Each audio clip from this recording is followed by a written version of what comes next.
Distinguished ladies and gentlemen, the El Safan Band is trained by El Safan Foundation in Jakarta, and just now they are playing some of Indonesian song or traditional song, and also with one of the traditional music instruments from Indonesia. So, again, I would like to say welcome, or we say selamat datang in Bahasa, to Makassar, the capital city of South Sulawesi Province, Indonesia, for the ASEAN High-Level Forum on Disability Inclusive Development and Partnership Beyond 2025.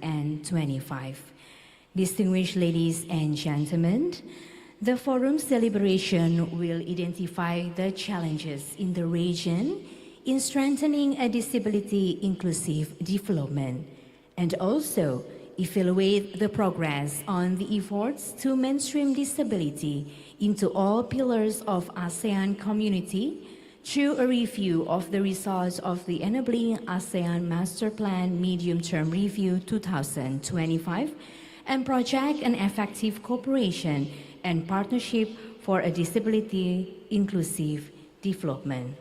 Ladies and gentlemen, our distinguished guests, it's time for ASEAN Anthem. Please arise.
Please be seated.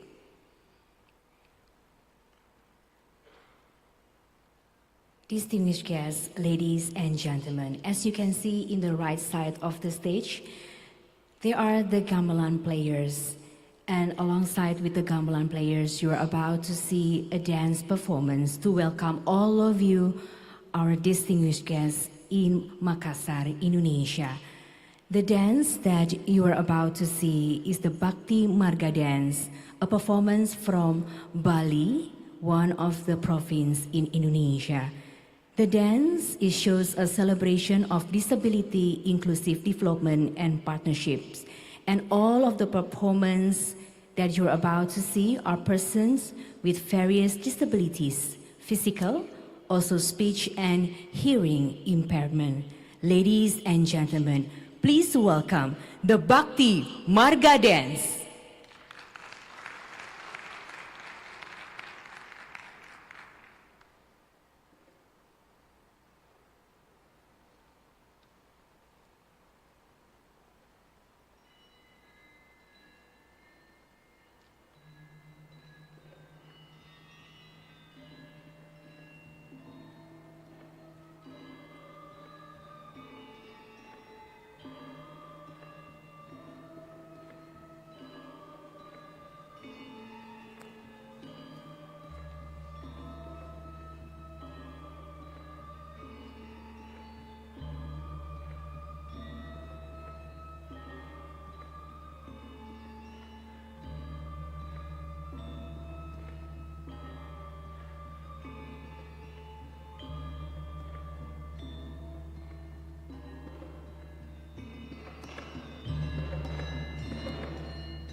Please give another round of applause for all the performers.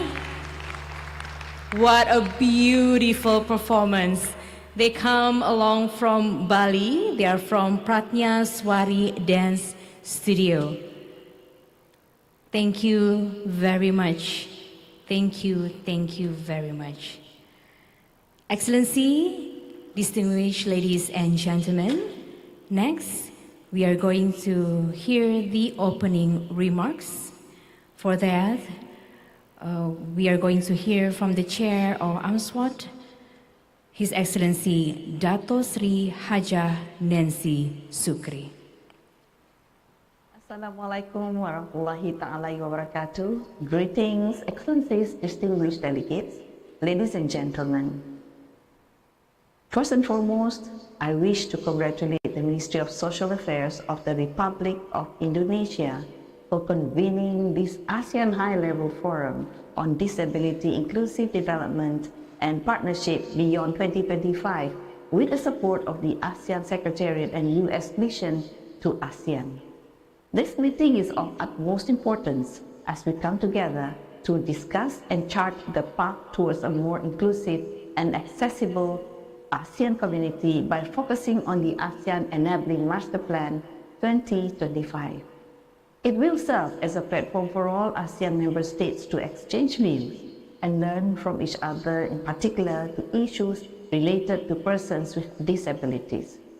This is a testament of our commitment to acknowledge persons with disabilities as part of our society and mainstream disability inclusive development to protect and empower persons with disabilities. Ladies and gentlemen, according to the World Bank's report of April 3, 2023, approximately 15% of the global population, or 1 billion people, experience some form of disability. In the Asia-Pacific region, it is estimated that 1 in 6 individuals, about 690 million people, live with a disability. This number is anticipated to grow primarily due to factors such as population aging, chronic health conditions, and climate-related disasters. The ASEAN Ministerial Meeting on Social Welfare and Development, or AMSWAT, is responsible for social welfare and development for vulnerable groups, including persons with disabilities, as well as to implement the Convention on the Rights of Persons with Disabilities, or CRPD, at both national and regional levels. AMSWAT led the development and submission of the Bali Declaration on the enhancement of the role and participation of persons with disabilities in the ASEAN community in 2011, followed by the mobilization framework of the ASEAN Decade of Persons with Disabilities 2011 to 2020. The ASEAN Enabling Master Plan 2025 serves as a guiding framework built upon the experiences gained from implementing the Bali Declaration and the mobilization framework. These plans underscore our commitment to ensuring equal access to opportunities and services for all individuals, aligning with UN Sustainable Development Goals, particularly Goal 10 on reducing inequalities and Goal 17, which highlights the importance of partnerships. Regarding empowering persons with disabilities, AMSWAT continues to oversee the implementation of the ASEAN Enabling Master Plan 2025 across the 3 ASEAN community pillars, supported by the results-based monitoring and evaluation framework to track progress. Since the spread of COVID-19, the UN Policy Brief was adopted in May 2020, and the ASEAN Comprehensive Recovery Framework to COVID-19 was adopted at the 37th ASEAN Summit in November 2020. The wide-reaching impacts of COVID-19 continue to affect persons with disabilities, including in the sectors of health, education, and transport considerations. Thus, the ultimate objective of the ASEAN Comprehensive Recovery Framework to COVID-19 is to build a more resilient, inclusive, and sustainable recovery for the region with a whole of ASEAN community approach. It is therefore timely relevant for all ASEAN member states to focus on the multi-dimensionality of disability rights as we are coping and working towards a more resilient, inclusive, and sustainable recovery. At such challenging times, recovering from the global COVID-19 pandemic, the deepening of our cooperation is more vital than ever. Distinguished delegates, ladies and gentlemen, recently, ASEAN Declaration on Strengthening Disability, Inclusive Development and Partnership for a Resilient ASEAN Community had been developed by the Senior Officials Meeting on Social Welfare and Development, or SOMSWAD, a supporting body under UMSWAD, which was then endorsed at a referendum by UMSWAD on 18th of August 2023 and subsequently adopted by the ASEAN leaders during the 43rd ASEAN Summit. The declaration reaffirms ASEAN's strong commitment to accelerate the implementation of the ASEAN Enabling Master Plan 2025, as well as the CRPD and other ASEAN's disability rights agenda to promote regional development that is inclusive of persons with disabilities. In order to further empower and improve the well-being of persons with disabilities, as well as mainstream disability inclusion, I believe that each and every one of us plays an important role to make a difference guided by these principles. First, recognition of disability diversity, which is acknowledging the diversity among people with disabilities and respecting their unique experiences and perspectives. Second, accessibility, that is ensuring that both physical and digital environments are designed to be accessible to people with disabilities, including providing necessary accommodation. Third, reasonable accommodation, that is making reasonable adjustments to enable full participation in all aspects of life. And four, participation. It is affording equal opportunities for individuals with disabilities to participate in education, employment, and social activities. And fifth, collaboration, that is working together with people with disabilities to identify barriers and develop solutions, valuing their perspectives and involving them in decision-making processes. For number 6, non-discrimination, that is treating people with disabilities fairly and without prejudice, ensuring equal access to opportunities and resources. In conclusion, a wide range of key stakeholders work at international, regional, national, and local levels, including government agencies, private sectors, civil society organizations, and non-governmental organizations must work hand in hand in order to protect the equal rights of persons with disabilities throughout ASEAN. Partnerships are at the heart of the master plan's success. Only by working together can we achieve the transformative change needed to make the ASEAN community truly inclusive. We should consider the development of a future regional strategy to strengthen and uphold disability inclusive development, ensuring its inclusion in the ASEAN Vision post-2025 towards 2045, and thus contribute to a resilient and prosperous ASEAN community.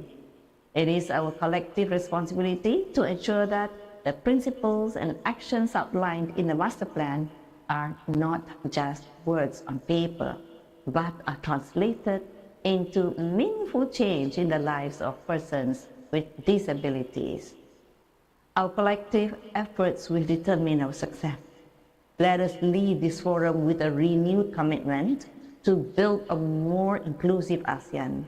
Together, we can make the vision of the ASEAN Enabling Master Plan 2025 a reality and create a brighter and more inclusive future for all. Thank you, and terima kasih. On that note, thank you once again.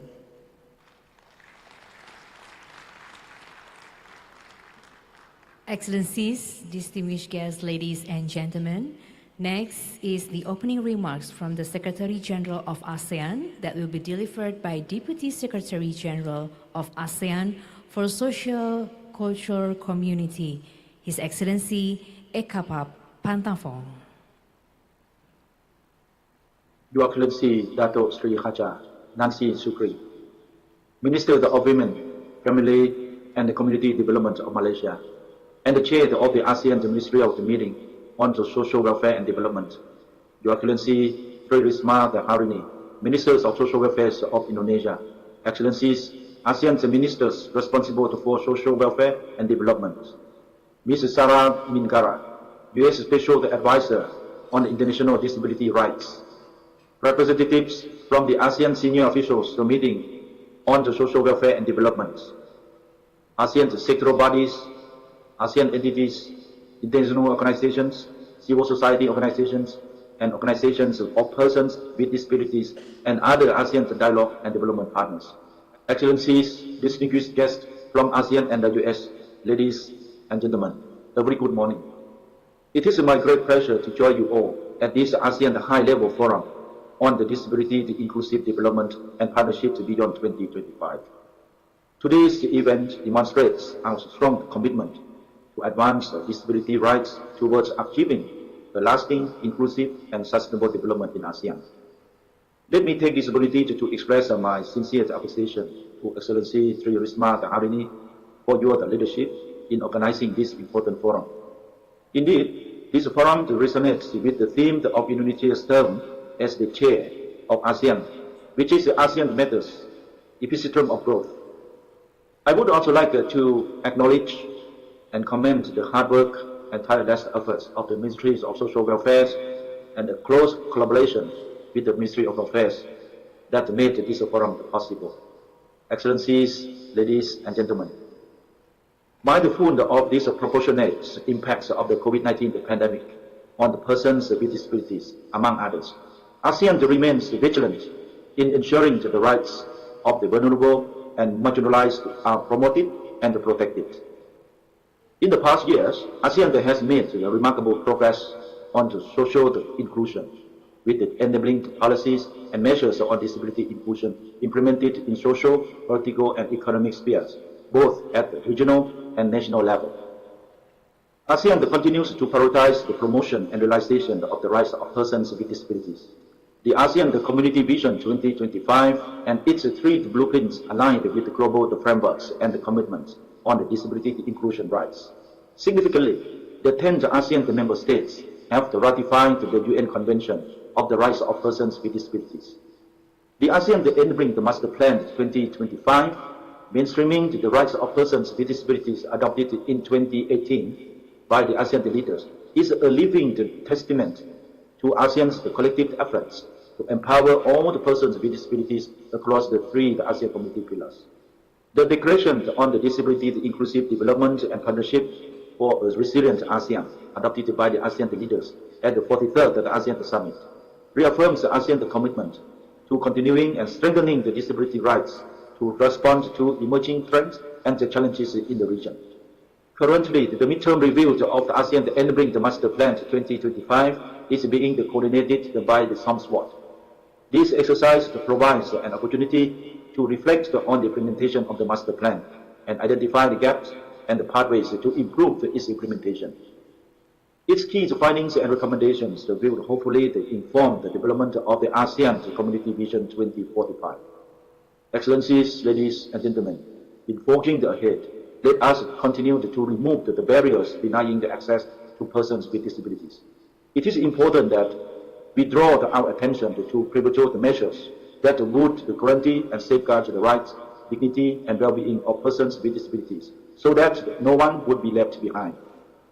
In pursuit of this vision, ASEAN notes with the appreciation the support from the US government and other relevant partners and stakeholders on engaging and empowering the persons with disabilities. In closing, I would like to urge everyone to continue the meaningful and substantive collaboration among the ASEAN sectoral bodies across the three ASEAN community pillars, our development partners, and most importantly, with the organizations of persons with disabilities in building a disability inclusive and resilient ASEAN community. I wish you all a very successful meeting and fruitful discussions. Thank you very much.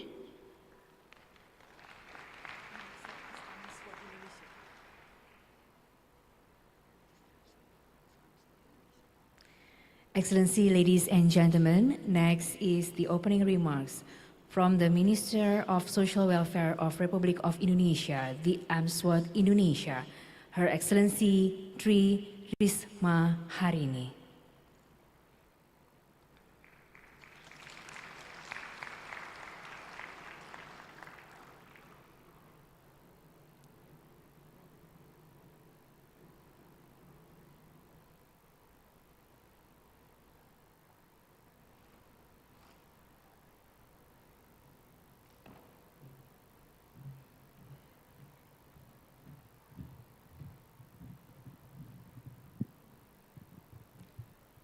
Excellencies from Minister from ASEAN member states, Her Excellency U.S. Special Advisor on International Disabilities Rights, Her Excellency Chair of AMSWAT Malaysia, His Excellency Secretary General of ASEAN, His Excellency Chairperson of Commission 8, the House of Representatives of the Republic of Indonesia. Assalamualaikum warahmatullahi wabarakatuh. Selamat pagi, good morning. Distinguished delegates, ladies and gentlemen, on behalf of the government of Indonesia, I am honored to welcome all delegates and participants.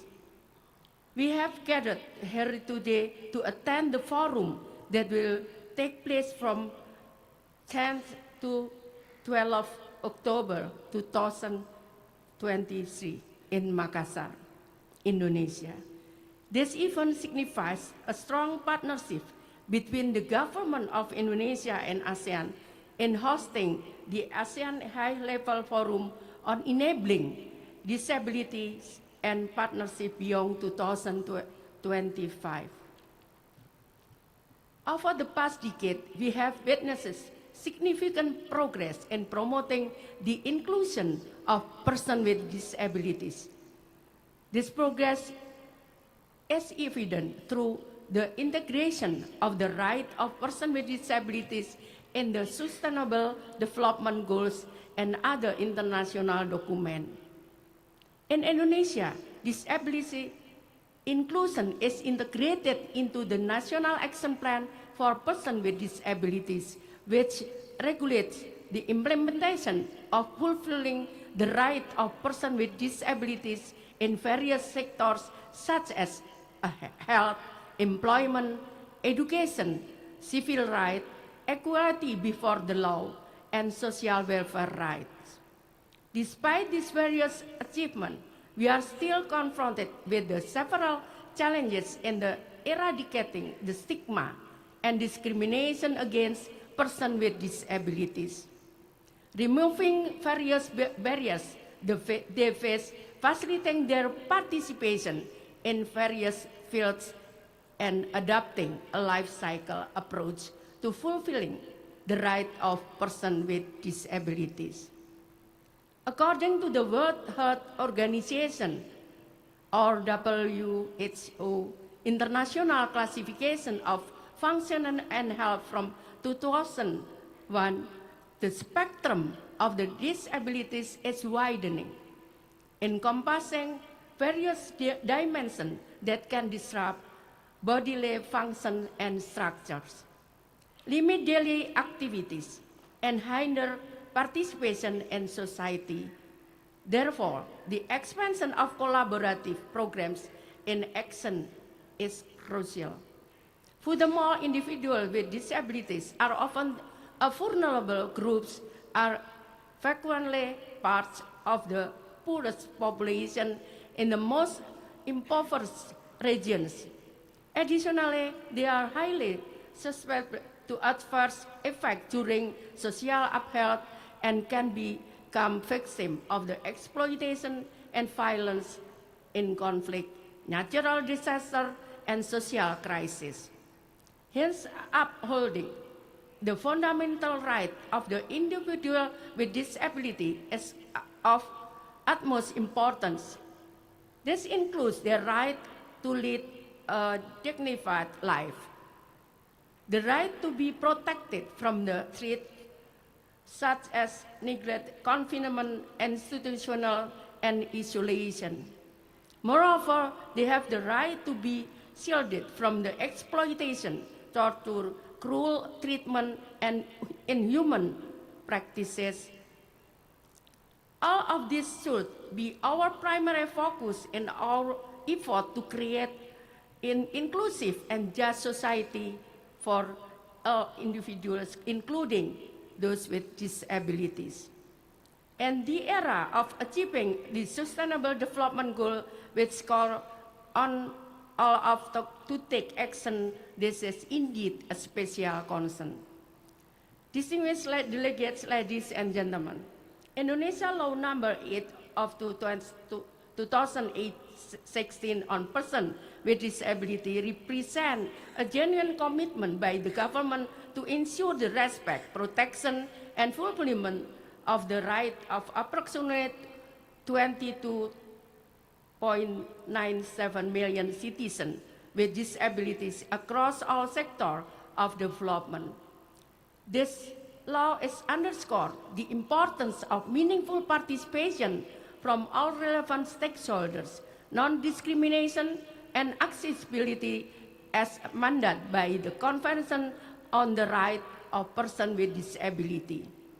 While the formulation and harmonization of national legislation with CRPD may not always result in immediate changes in the daily life of persons with disabilities, it is undoubtedly a significant step toward inclusivity.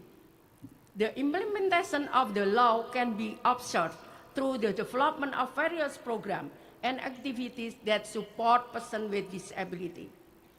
For example, in the education sector, Indonesia has implemented an inclusive education system so that the children with special needs have the same right to attend regular school.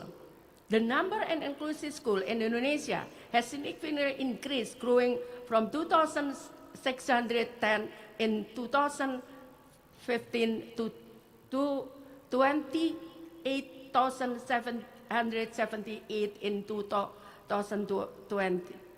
However, substantial challenges persist, including the fact that fewer than 30% of inclusive schools have properly trained educators in inclusive education.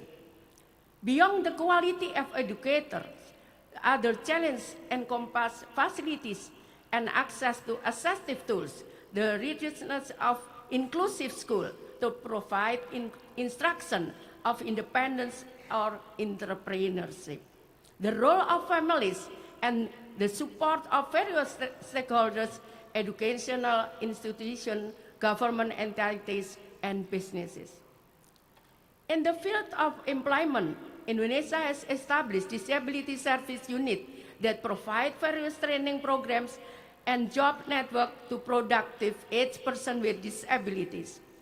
Additionally, entrepreneurship education in school for students with disabilities plays a pivotal role. Entrepreneurs can be seen as one of the most effective mechanisms for boosting a nation's economy. Furthermore, the development of entrepreneurs' skills not only foster innovation and productivity, but also help create jobs rather than solely seeking employment. In the pursuit of advancing entrepreneurship, education, entrepreneurial skill for the children with disability through the education system, our aim is to equip them with skills that will contribute to the nation's economy. For instance, the Wirajaya Center under the Ministry of Social Affairs in Makassar is an exemplary case how we implement entrepreneurship training programs for various segments of persons with disabilities. This program has yielded understanding results in various aspects, including art, assistive devices, and the economy. The Ministry of Social Affairs plays a vital role in enhancing training opportunities for persons with disabilities, with the goal of encouraging them to become independent entrepreneurs. It is important to note that the objective of entrepreneurship extends beyond poverty education reduction. It also aims to create employment opportunities and provide better social protection for persons with disabilities. Moreover, entrepreneurship programs attended by persons with disabilities are a crucial part of effort to enable their self-fulfillment. To facilitate this entrepreneurship program, financial assistance is provided to persons with disabilities, some of whom may have limited mobility. This financial aid is used, among other things, to establish various types of businesses such as grocery stores, mobile phone credit sales, swing enterprises, and other business that align with the interests and skill of each individual. The ministry support the concept of the from disabilities, by disabilities, and for disabilities to empower them in various aspects of life, including entrepreneurship. All of these efforts are aimed of creating an inclusive environment and providing equal opportunity for all citizens. Furthermore, in all our efforts to enhance the economic independence of children with disabilities in educational institutions of school, we need to provide strong support in the field of the entrepreneurship. This entails facilitating access that allows persons with disabilities to innovate and run their own businesses. Additionally, we must ensure that the accessible tools they use are easily accessible and tailored to their needs. The role of the special education teachers in this process is crucial. Teachers should serve as primary guides in assisting students with special needs in developing their entrepreneurial skill. To achieve this, special education teachers need to provide education and training tailored to the abilities of these students. In this way, we can ensure that children with disabilities have equal opportunities to develop entrepreneurial skills that will help them achieve economic independence in the future. In terms of social protection for persons with disabilities, Indonesia has implemented various social assistance programs, especially for the poor. The COVID-19 pandemic places persons with disabilities in double vulnerability, where they must struggle to overcome the challenges caused by disabilities, as well as survive in the very difficult economic situation. The social assistance programs aim to reduce their expenditure burden and protect them from socio-economic shock. Social protection assistance are provided in the form of subsidy program, health and job insurance, social insurance program to reduce the rates of disabilities, microfinance support for micro and small businesses, social rehabilitation assistance or attention, and food social assistance program for disabilities living alone. Food assistance program for single disability people is a new program that recently launched after a 3-month pilot project in 2022, targeting 33,774 recipients. This program gives food assistance twice a day for disabilities living alone according to integrated social welfare data, and WHO never received any social assistance from the government. Food assistance program is an effort to fulfill citizen basic need for food. This program allows, together with food assistance for 100,000 elderly and attention of offering in total of 378,055 children. Similarly to the food assistance program for disability living alone, the program for the elderly serves as an effort to honor, protect, and provide social security in the form of meeting basic food and nutrition needs comprehensively. The importance of attention in single elderly individuals rises from the physical, mental, and psychosocial changes that result in the decrease of their ability to carry out a daily activity, especially when these elderly individuals live alone. In addition to the elderly, the Indonesian government also cares for orphan children, including orphan children with disabilities. Those who have lost their parents require not only support for their physical needs, but also psychosocial support, caregiving, and continued education.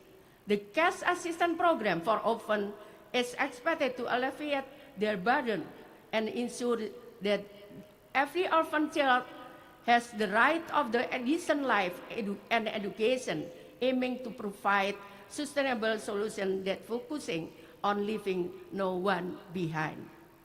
Another form of support provided by the Indonesian government to persons with disability is provision and of assistive devices tailored to their needs. Indonesia has produced innovative assistive tools such as adaptive cans, GRUI bracelet for persons with hearing and speech disabilities, and GRITA bracelet for persons with intellectual disabilities.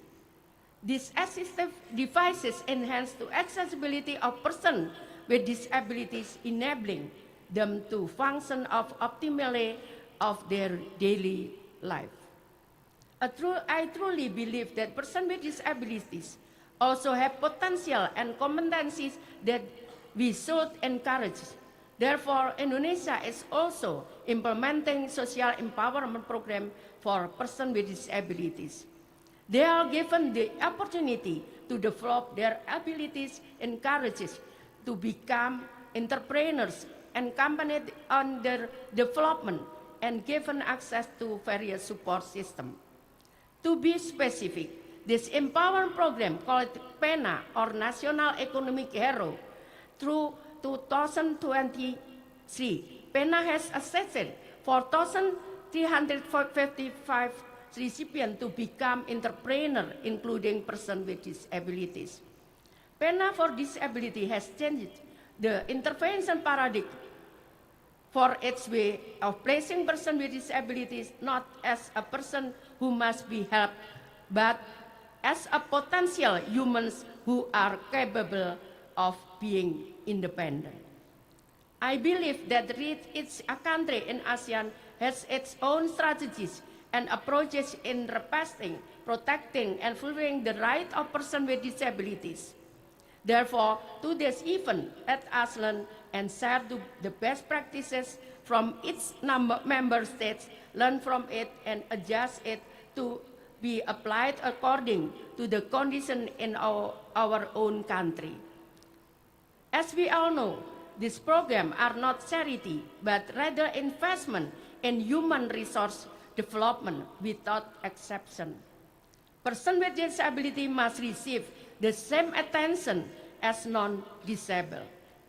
Excellency, distinguished delegates, ladies and gentlemen, the efforts mentioned above are also part of the implementation of our commitment states in the ASEAN Enabling Master Plan Beyond 2025.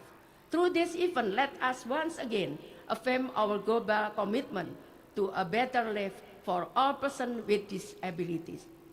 It is time to step up our effort and take affirmative steps towards respecting, protecting, and fulfilling the rights of persons with disabilities. We need to push harder to implement accessibility design and all public spaces capacity building for stakeholders in all sectors and regional campaign to raise awareness about disabilities. Therefore, we encourage ASEAN member states to continue their excellent cooperation after 2025. We will take every step necessary to implement the result recommended from this ASEAN high-level forum. Makassar recommendation on disabilities, inclusive development and partnership. I would also like to express my heartfelt gratitude to the Joint Organizing Committee ASEAN and the Ministry of Social Affairs for their excellent preparation of this event. I hope that during this event, we can engage in meaningful, interactive discussion. May we also could share best practices and learn from one another. Most importantly, let us strengthen our commitment to building an inclusive society for persons with disabilities. Thank you.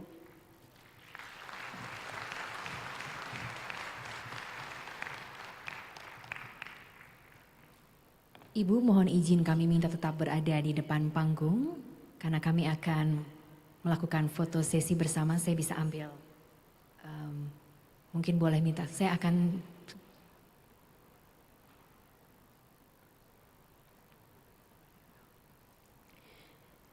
next is the photo countries, the group photo countries. For that we would like to invite the all member stage. We would like to invite head of delegation of ASEAN member stage, AMSWAT and Timor-Leste, and also the ASEAN Secretariat to come in front of the stage to take the group photo. We're going to have the two sessions, that's for the first session, and for the second sessions, we are going to invite also the ASEAN dialogue partners. So for that, the first session, we would like to invite head of delegation of ASEAN member stage, the AMSWAT, and also Timor-Leste and the ASEAN Secretariat to come in front of the stage to take the group photo.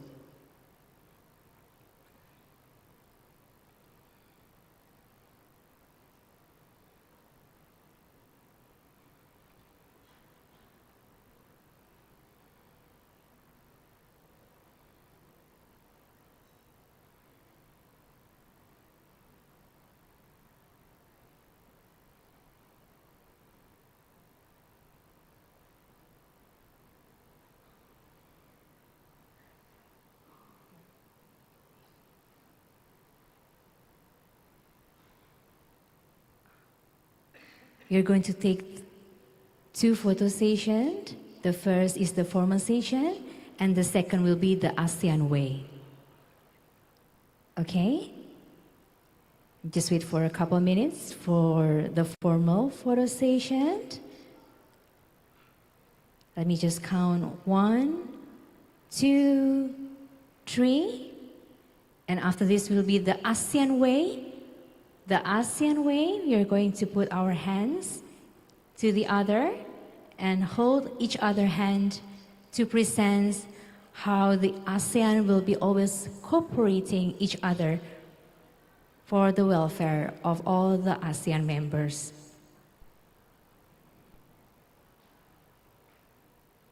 Thank you very much.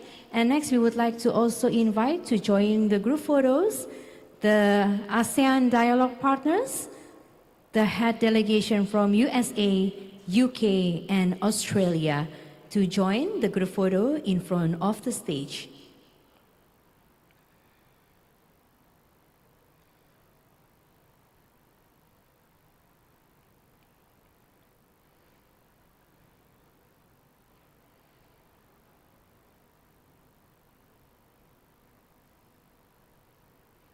Let me just count. 1, 2, 3.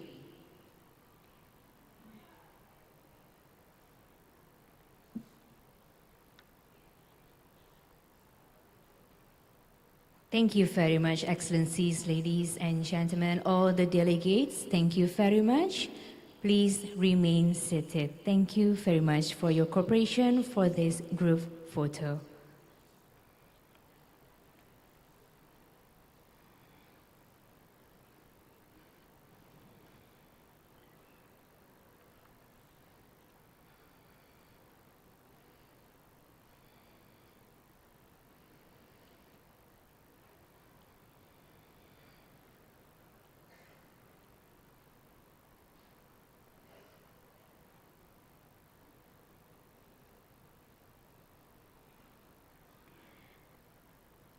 Excellencies, ladies and gentlemen, our distinguished guests, today we will review progress made and celebrate successes achieved for the ASEAN Enabling Master Plan 2025.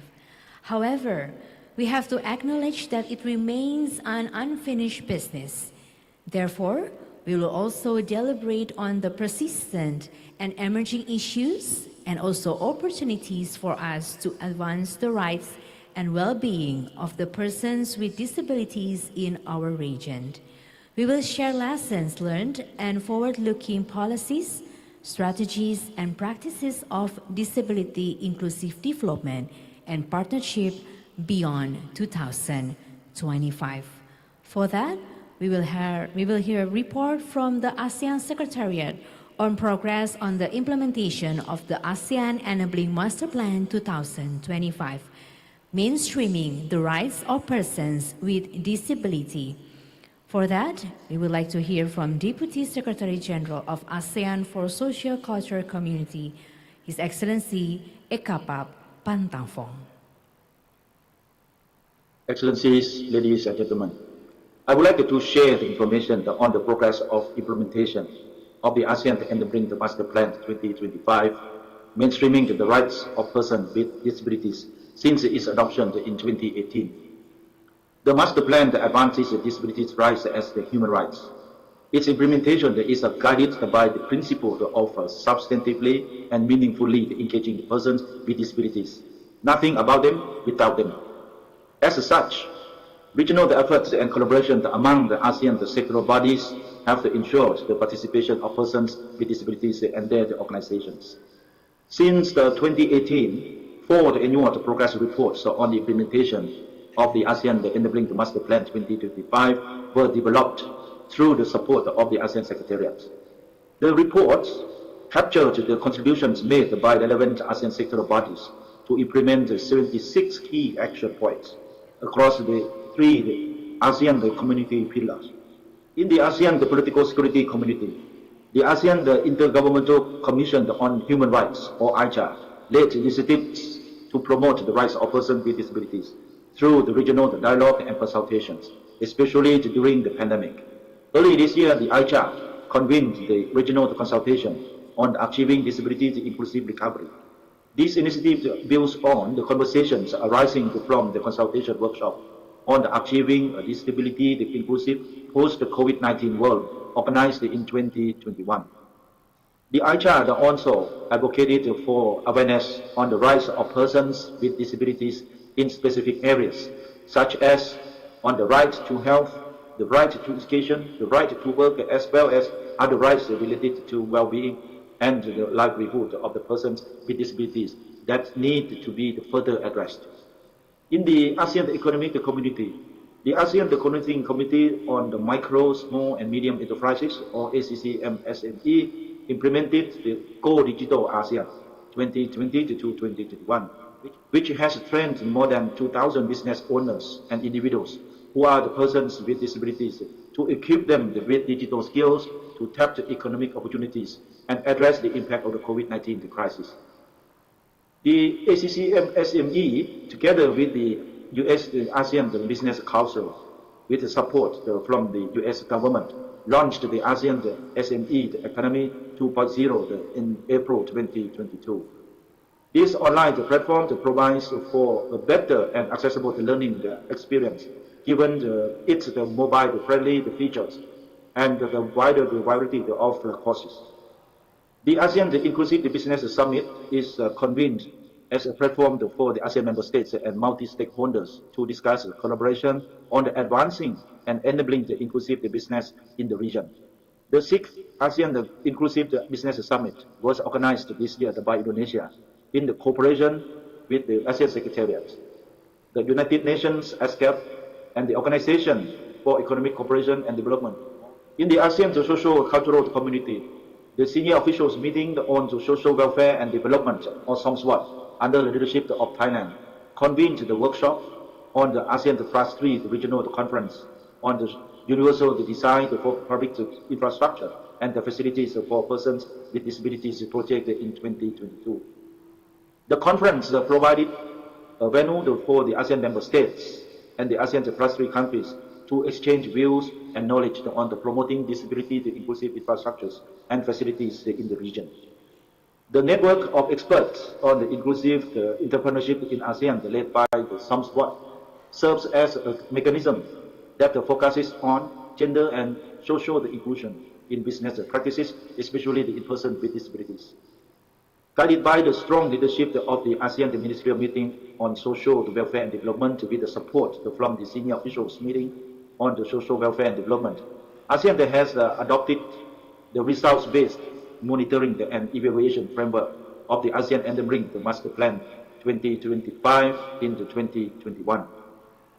ASEAN is now on its journey of assessing the implementation of the Enabling the Master Plan through the self-assessment process and midterm review of the ASEAN Enabling Master Plan 2025. As I previously mentioned, ASEAN Declaration on Disability Inclusive Development and Partnership for the Sri Lanka ASEAN was adopted by the ASEAN leaders at the 43rd ASEAN Summit. This demonstrates the political commitment of the ASEAN leaders to the implementation of the Enabling the Master Plan is fully realizing the rights of persons with disabilities in all areas of life. Excellencies, ladies and gentlemen, while there have been significant progress and accomplishments on the disability inclusion in ASEAN, there is still much work to be done. It is crucial that the ASEAN Community Vision 2045 will be grounded on mainstreaming the rights of persons with disabilities in the next 20 years. The active collaboration and partnership between ASEAN and organizations of persons with disabilities, both regional and national organizations, need to be further strengthened. In forging ahead, ASEAN shall remain committed to prioritize the promotion and protection of the rights of persons with disabilities towards achieving an inclusive and sustainable future for all. This will be primarily undertaken with the accelerated implementation of the ASEAN Enabling Master Plan beyond 2025. We hope these updates inform the discussions ahead and drive meaningful collaboration and partnerships on disability rights agenda. Thank you very much for your kind attention.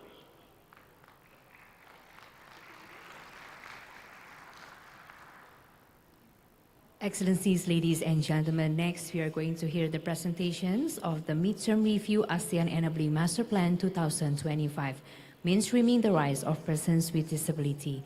From SOMSWAT, Thailand, represented by Ms. Sasipim Aram Bibulkit, Director of Foreign Affairs Divisions, Office of the Permanent Secretary, Ministry of Social Development and Human Security, SOMSWAT, Thailand. Good morning. Excellencies, ladies and gentlemen, on behalf of SOMSWAT Focal Point of Thailand and SOMSWAT Focal Point of Vietnam, as the lead countries for the midterm review of the ASEAN Enabling Master Plan 2025, mainstreaming the rights of persons with disabilities, I would like to express my appreciation to all the SOMSWAT focal points of the ASEAN member states and the ASEAN Secretariat for their dedicated efforts in proceeding with this project to ensure the fulfillment of its objectives. Today, I give you through the key aspects of this project.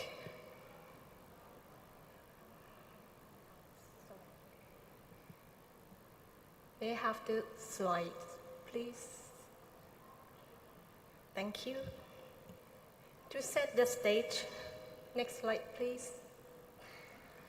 To set the stage, let's delve into the background of this project.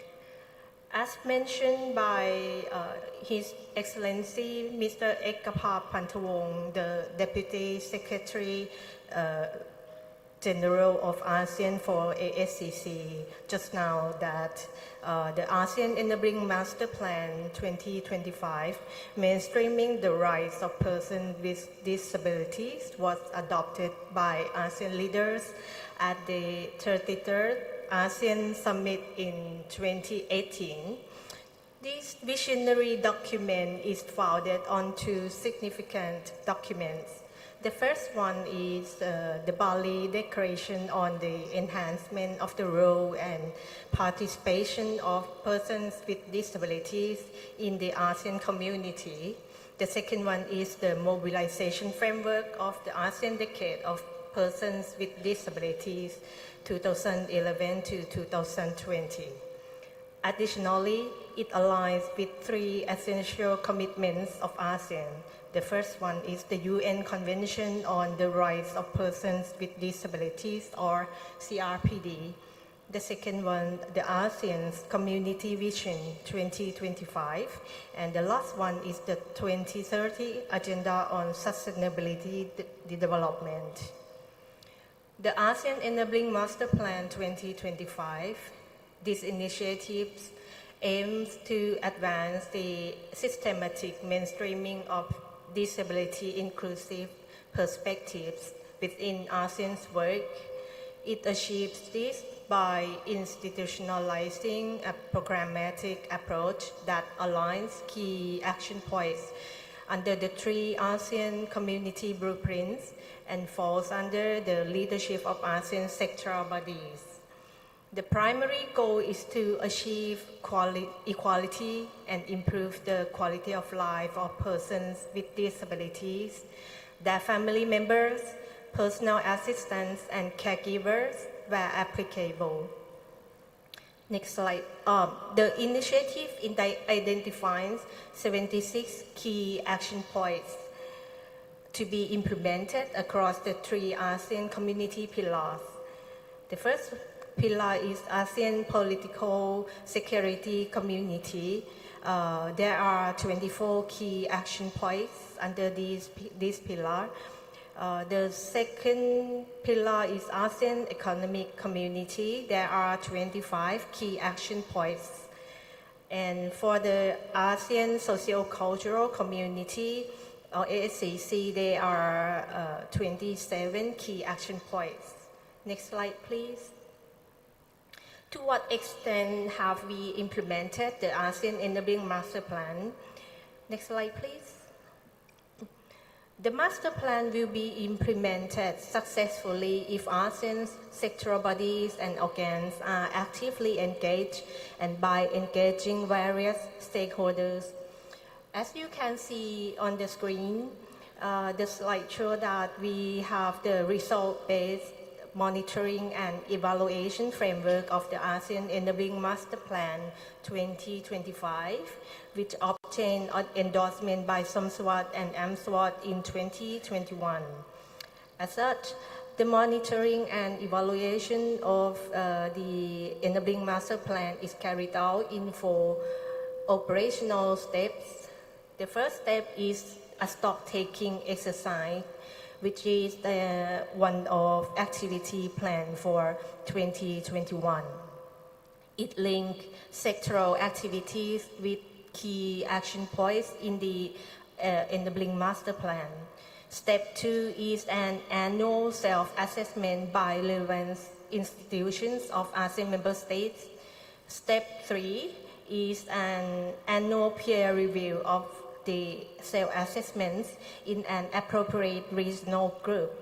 And step 4 is external quality control of self-assessments and peer reviews through a midterm review, a midterm evaluation in 2021 and end-term review evaluation in 2025 to 2026. In 2023, we conducted a midterm evaluation to assess our progress towards our goals. Finally, as we approach the end of the term in 2025 to 2026, we will conduct a comprehensive evaluation to measure our achievements and assess the impact of the ASEAN Enabling Master Plan 2025. Next slide, please. As part of the efforts to build capacities on the operationalization of the M&E framework, training workshops were conducted for the relevant ASEAN sector bodies held during the second quarter and third quarter of 2021. Key discussions and outcomes from these initiatives include introduction of the somewhat endorsed M&E framework of the ASEAN Enabling Master Plan 2025 and the ASEAN Enabling Master Plan Monitoring and Evaluation Resource guidelines for ASEAN sectoral ministerial bodies on collecting disaggregated data to reflect disability inclusion. Understanding of the institutional framework to implement the ASEAN Enabling Master Plan 2025, exercises on assessing capacity and identifying gaps for implementation, the ASEAN Enabling Master Plan 2025 and strategies.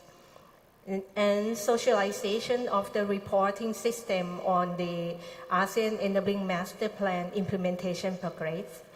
Following these trainings, the stock-taking exercise has been undertaken with the support of the Australian Government Department for Foreign Affairs and Trade, or DFAT, through ADF, IFACE Agenda Facility, who commissioned a senior RBME to assist SOMSWOT and the ASEAN Secretariat in completing the inventory of initiatives of ASEAN sectoral bodies that are linked with the key action points of the Enabling Master Plan 2025.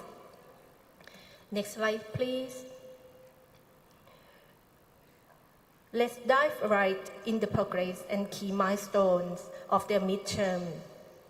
First, I'd like to inform you that the stock-taking exercise for this MTR or midterm review was successfully completed in July 2022.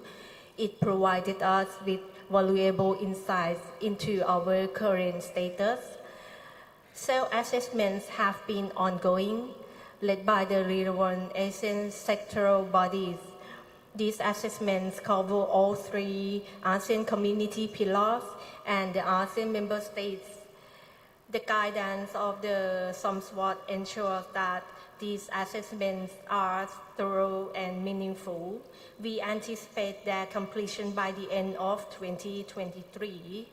Looking ahead, our target is to complete the midterm review of the ASEAN Enabling Master Plan 2025 by 2024. Also, we are fortunate to have strong support from our partners in this endeavor. The ASEAN Disability Forum, or ADF, collaborates with IFACE and Agenda as implementing partners, contributing significantly to the MTR process. Additionally, the U.S. government, through the Bureau of Democracy, Human Rights and Labor, has commissioned two senior experts to support the MTR. Furthermore, the Australian government, through DFAT, is providing support for national researchers and other review process activities. Lastly, the fifth annual progress report of the ASEAN Enabling Master Plan 2025 is in the works. The ASEAN Secretariat is actively developing this report, which will be submitted to SOMSWOT for consideration in due course. It will provide a comprehensive overview of our achievements and challenges. Next slide, please. This slide illustrates the tools used for the self-assessment process of the ASEAN Enabling Master Plan 2025. Regional guidance notes were shared to sectoral bodies and ASEAN member states to facilitate a common approach and understanding on the use of the progress tracking tool with initial list of potential indicators to determine progress made. Next slide, please.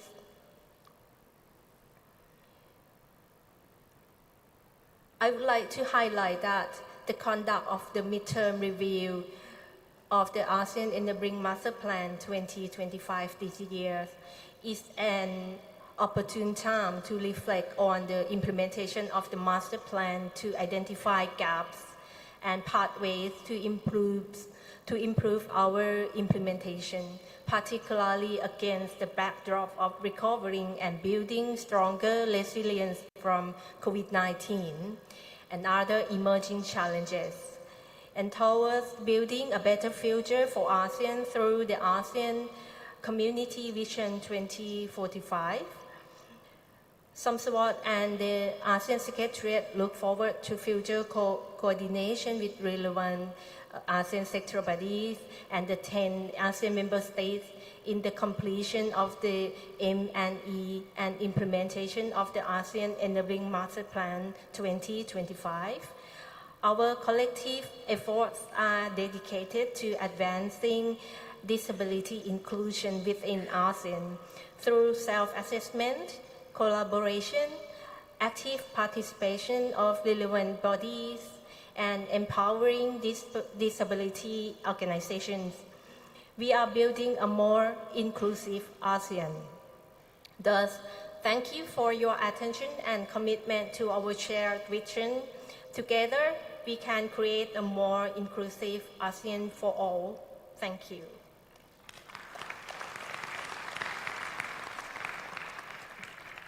Excellencies, distinguished delegates, now we proceed to next agenda, Omnibus Intervention on Disability Inclusive Development and Partnership beyond 2025. We will invite AMSWOT from member stage to share best practices and progress focused on, first, national and regional implementation of Enabling Master Plan 2025, mainstreaming the rights of persons with disabilities in all three pillars. Second, national and regional measures on addressing the impact of COVID on persons with disabilities and program of recovery. The third, recommendation on regional partnership on disabilities post-2025 and multi-stakeholders collaboration, including in the sub-national level.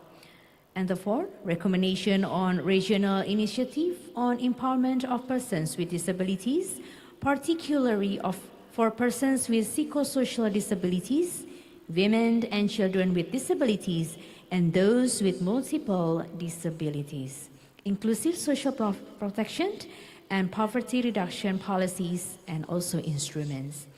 Every ASEAN member state will speak and will be given 5 minutes duration for each. Excellencies, ladies and gentlemen, the first we will hear from the head of delegates from Cambodia.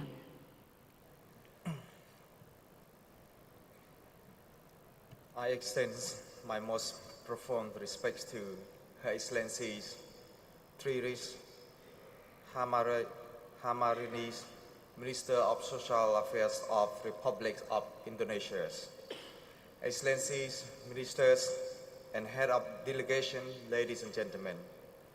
Today, representing the Ministers of Social Affairs, Veteran, Youth and Rehabilitation of the Kingdom of Cambodia, as well as the chairmen of the Disability Action Councils and myself, I am delighted to participate in the ASEAN High-Level Forum on Disability Inclusive Development and Partnership beyond 2025 in the beautiful city of Makassar on this special occasion. I would like to sign this moment to express our heartfelt gratitude to the Ministries of Social Affairs of Republic of Indonesia for extending an invitation to the Cambodian delegations as members of ASEAN to participate in this special forum. It is indeed heartening to observe the level of the interest and encouragement from prominent individuals who have convened here today to address the challenge we collectively face regarding disability in our ASEAN region. Furthermore, I observe that the theme selected for the high-level ASEAN Forum resonated harmoniously with the overreaching theme under the Republic of Indonesia's ASEAN chairmanships. This alignment arm to expect and support the collaboratives in the words of the ASEAN Social Affairs Ministers to enhance national and regional implementation of Enabling Master Plan 2025, mainstreaming the rights of persons with disability in all three parliaments. It is imperative for all of us to collaborate in ensuring the empowerment of persons with disability in ASEAN, making their well-being not just appealing, but vibrant and investing in their potentials. Where the global COVID-19 crisis is gradually abating, the global economic landscapes remain fragile and susceptible to new crises met by areas of the emerging and intricate challenge in economics, social, environmental, and geopolitical domain. In this context, the ASEAN social ministers must persist in upholding the principles of the multilateral communication system. It is essential to continue advocating for liberalization, promoting the rights of persons with disabilities, winning and open the transparent ASEAN region. Simultaneously, we must uphold the idea of the balance and ASEAN unities in our social ASEAN effort, social affair effort, focusing on fostering global and regional relations, particularly concern disability issues. Furthermore, the ASEAN Ministers of Social Affairs should intensify efforts to enhance existing comprehensive relation and economic partnership. It is imperative to ensure this agreement remain contemporary, up-to-date, and responsive, particularly concern their effectiveness for persons with disability today. Excellency Chairs, ladies and gentlemen, accessible communication facilities are widely utilized in Cambodia, notably by providing sign language interpreter on various television stations.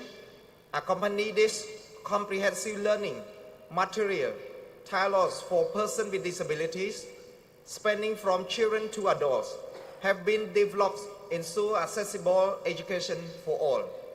Cambodia recently hosted the ASEAN Para Games, a significant achievement in the histories of the disability unparalleled since the country inception.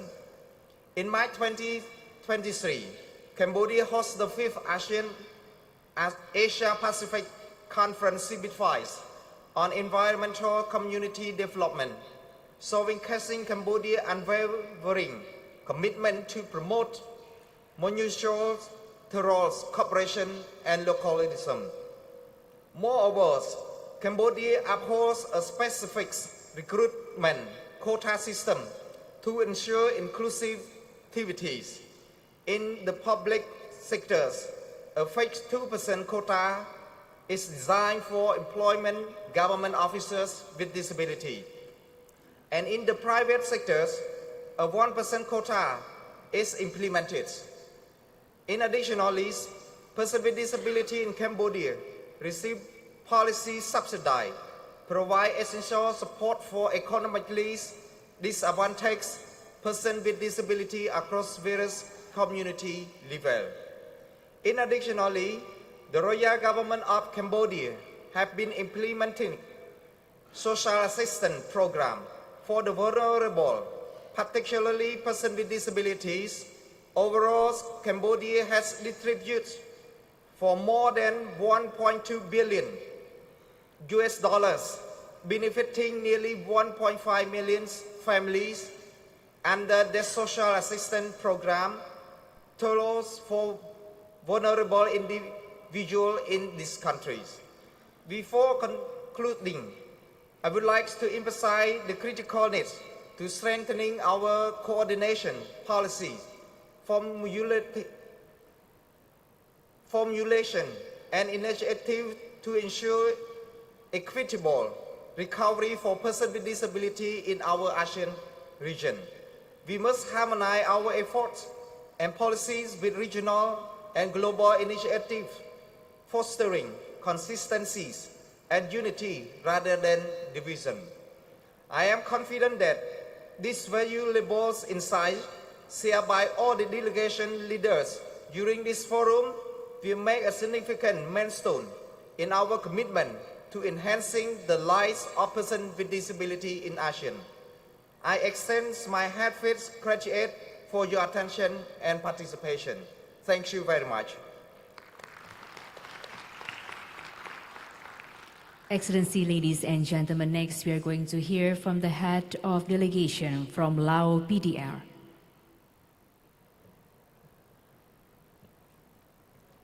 Your Excellency, Madam and Mr. Chair, Excellency, fellow ministers, responsible persons with disabilities, delegates, ladies and gentlemen.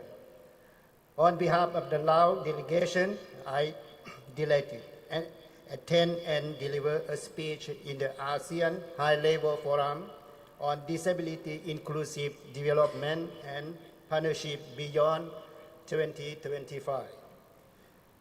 The government of the Lao PDR recognizes and places great importance upholding the principle of the United Nations Convention on the Rights of the Person with Disabilities.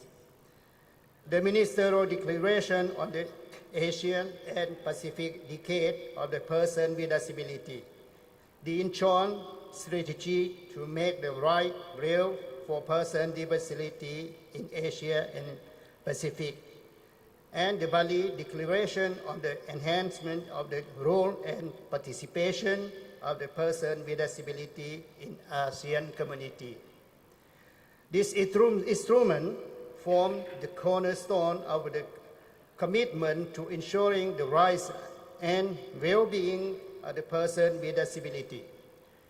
To translate this commitment into the action, the government of the Lao PDR has developed a policy and revised relevant legal frameworks.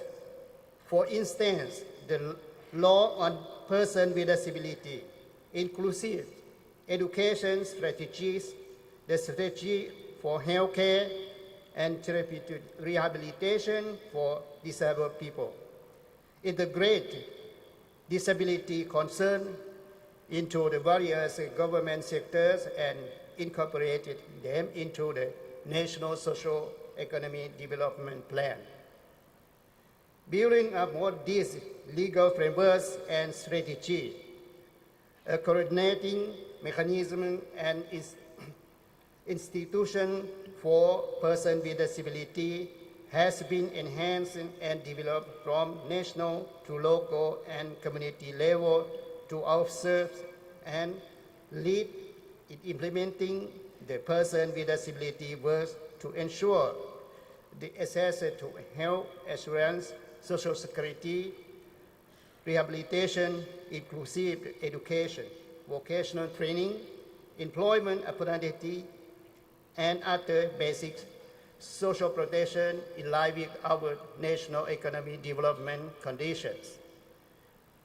The significant effort has been made to improve better infrastructure, including accessible building structure, public facility, transportation options, and other essential public services for persons with disabilities. Amid the challenges posed by the COVID-19 pandemic, a dedicated task force to address the need for all citizens, including persons with disabilities, has been established. Sign language interpretation and television, broadcast, and various education essential materials were introduced to disseminate visual COVID-19 information and distribute to help disabled individuals protect themselves from the virus. However, it is inevitable in facing some challenges. Improving of the existing legal framework and wider public awareness remain priorities to ensure that everyone understands and supports the legitimate right of the disabled people. Mainstreaming disability into the sector plan, community and family engagement for development and assistance of the person with disabilities require further attention. Distinguished ladies and gentlemen, Lao PDR remains committed to advancing disability affairs by enhancing the capacity of human resources, particularly those who involved in disability affairs, strengthening legislation and legal frameworks related to persons with disability, and raising wider awareness among the public. We put strong effort in incorporating 18 priorities stipulated in Jakarta Declaration on the Asian and Pacific Decade of the Person with Disability 2023 and 2032, and ASEAN Enabling Master Plan 2025 into our second phase of the National Strategy and Action Plan in 2026 and 2030 to further achievements. We will continue our strong regional and international cooperation for better development of the livelihood of persons with disabilities. Finally, we are eager to collaborate with the internal and international development partners to enhance our efforts and improve the quality of for persons with disability. In closing, I would like to express my heartfelt gratitude to the ASEAN member states and the United States of America for the unwavering support and advancing disability affairs in Lao PDR. We would like also to express our sincere congratulations to the government of Indonesia for hosting this meeting. Thank you very much.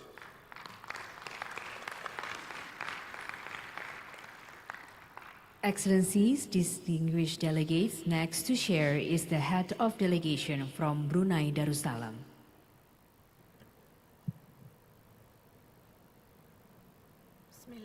Bismillahirrahmanirrahim. Assalamualaikum warahmatullahi wabarakatuh.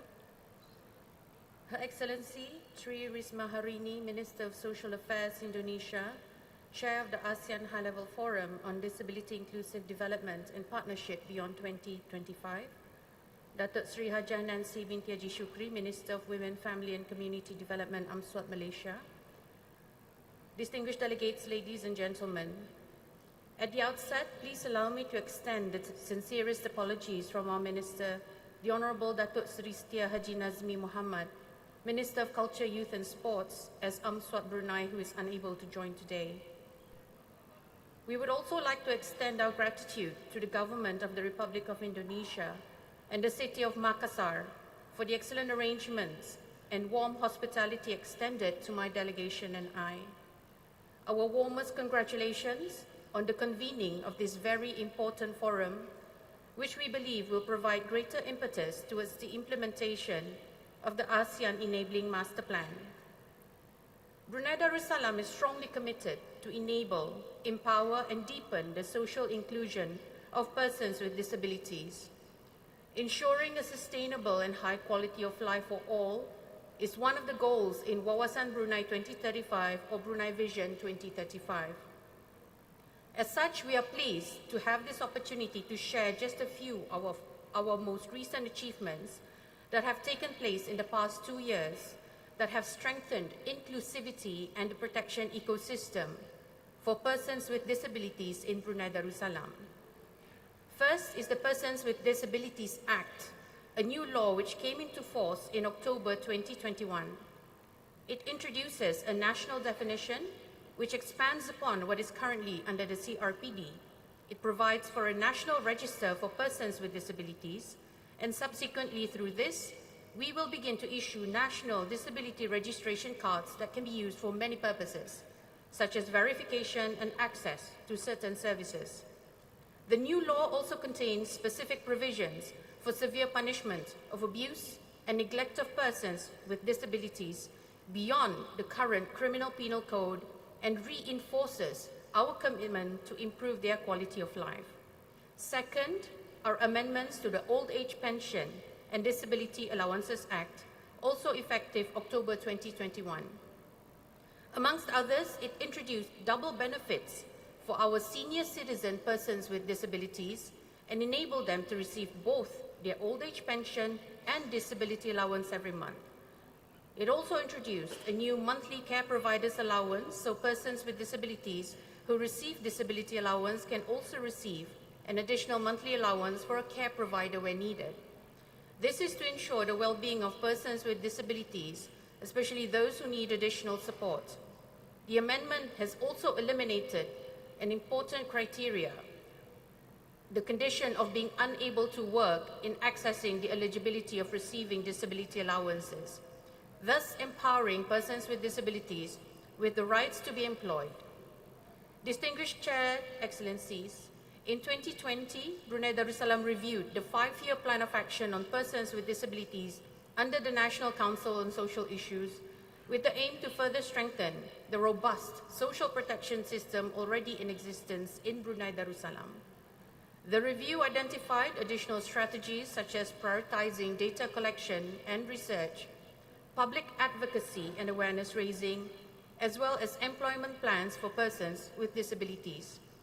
We therefore look forward to deepen our cooperation with partners in the region and beyond to learn on how to better promote, protect, and ensure equitable rights of all persons with disabilities in Brunei Darussalam so we can safeguard a better future and quality of life for them. Thank you.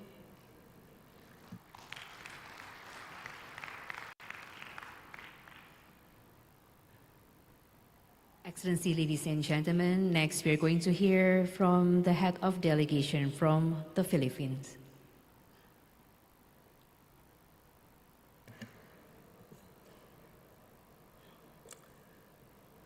Salamat pagi. Good morning, Excellencies, ladies and gentlemen. To our AMM SWD Chair, Her Excellency Dato Sri Hadja Nancy Sukri, to His Excellency Dr. Kao Kim Horn, the Secretary General of ASEAN, to Her Excellency Tri Risma Hari, the Minister of Social Affairs of Indonesia. Very honored to meet you, Excellency. His Excellency Ekafab Pantabong, Deputy Secretary General for the ASS, to the AMM SWD ministers and SOM SWD leaders, fellow delegates, partners, and our dear persons with disabilities and advocates and champions. Good morning. At the outset, let me convey the appreciation of the Philippine delegation to the Indonesian government and as our esteemed host for the kind invitation and excellent arrangements for this important forum that is being held in this beautiful city of Makassar. Our Minister for Social Welfare and Development extends his apologies and sincere regrets for being unable to attend in person. As the permanent representative of the Philippines to ASEAN, I am honored to accept the invitation of the Ministry of Social Affairs and to deliver Philippine intervention.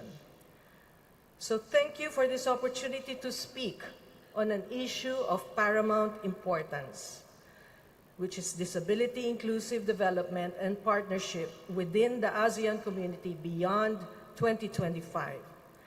As we chart the course for a more equitable and inclusive society, we must ensure that no one is left behind, especially those with disabilities. The Association of Southeast Asian Nations has made significant strides towards inclusive development, but challenges persist for persons with disabilities. It is imperative that our vision beyond 2025 embodies a commitment to empowering individuals with disabilities and fostering meaningful partnerships to drive sustainable change. Inclusivity should also extend to social protection and support systems. Governments should establish frameworks that guarantee equal access to social services, financial assistance, and community support for persons with disabilities and their families. Empowering them with the means to live independently and participate fully in society is a hallmark of a progressive ASEAN. Achieving disability-inclusive development beyond 2025 requires a paradigm shift in our approach, a re-evaluation of policies, and a strengthening of partnerships.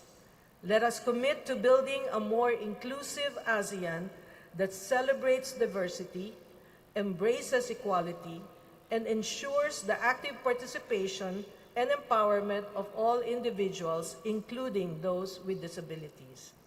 Today, we gather to discuss an imperative aspect of our society that requires our undivided attention: the ASEAN Initiative on Persons with Disabilities. As we navigate this discussion, we must focus on providing comprehensive support and tailored solutions for persons with psychosocial disabilities, women and children with disabilities, and those with multiple disabilities. ASEAN has taken commendable steps towards promoting inclusivity and accessibility for persons with disabilities. However, specific attention needs to be directed towards groups that face unique and layered challenges, such as those with psychosocial disabilities, women, children, and those with multiple disabilities. Firstly, addressing the needs of persons with psychosocial disabilities is paramount. We must strive to remove the stigma surrounding mental health issues and ensure access to appropriate mental health services.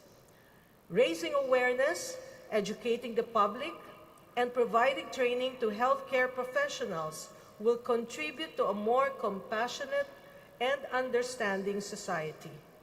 Moreover, involving individuals with psychosocial disabilities in decision-making processes that affect them directly is crucial to ensuring their rights and perspectives are considered.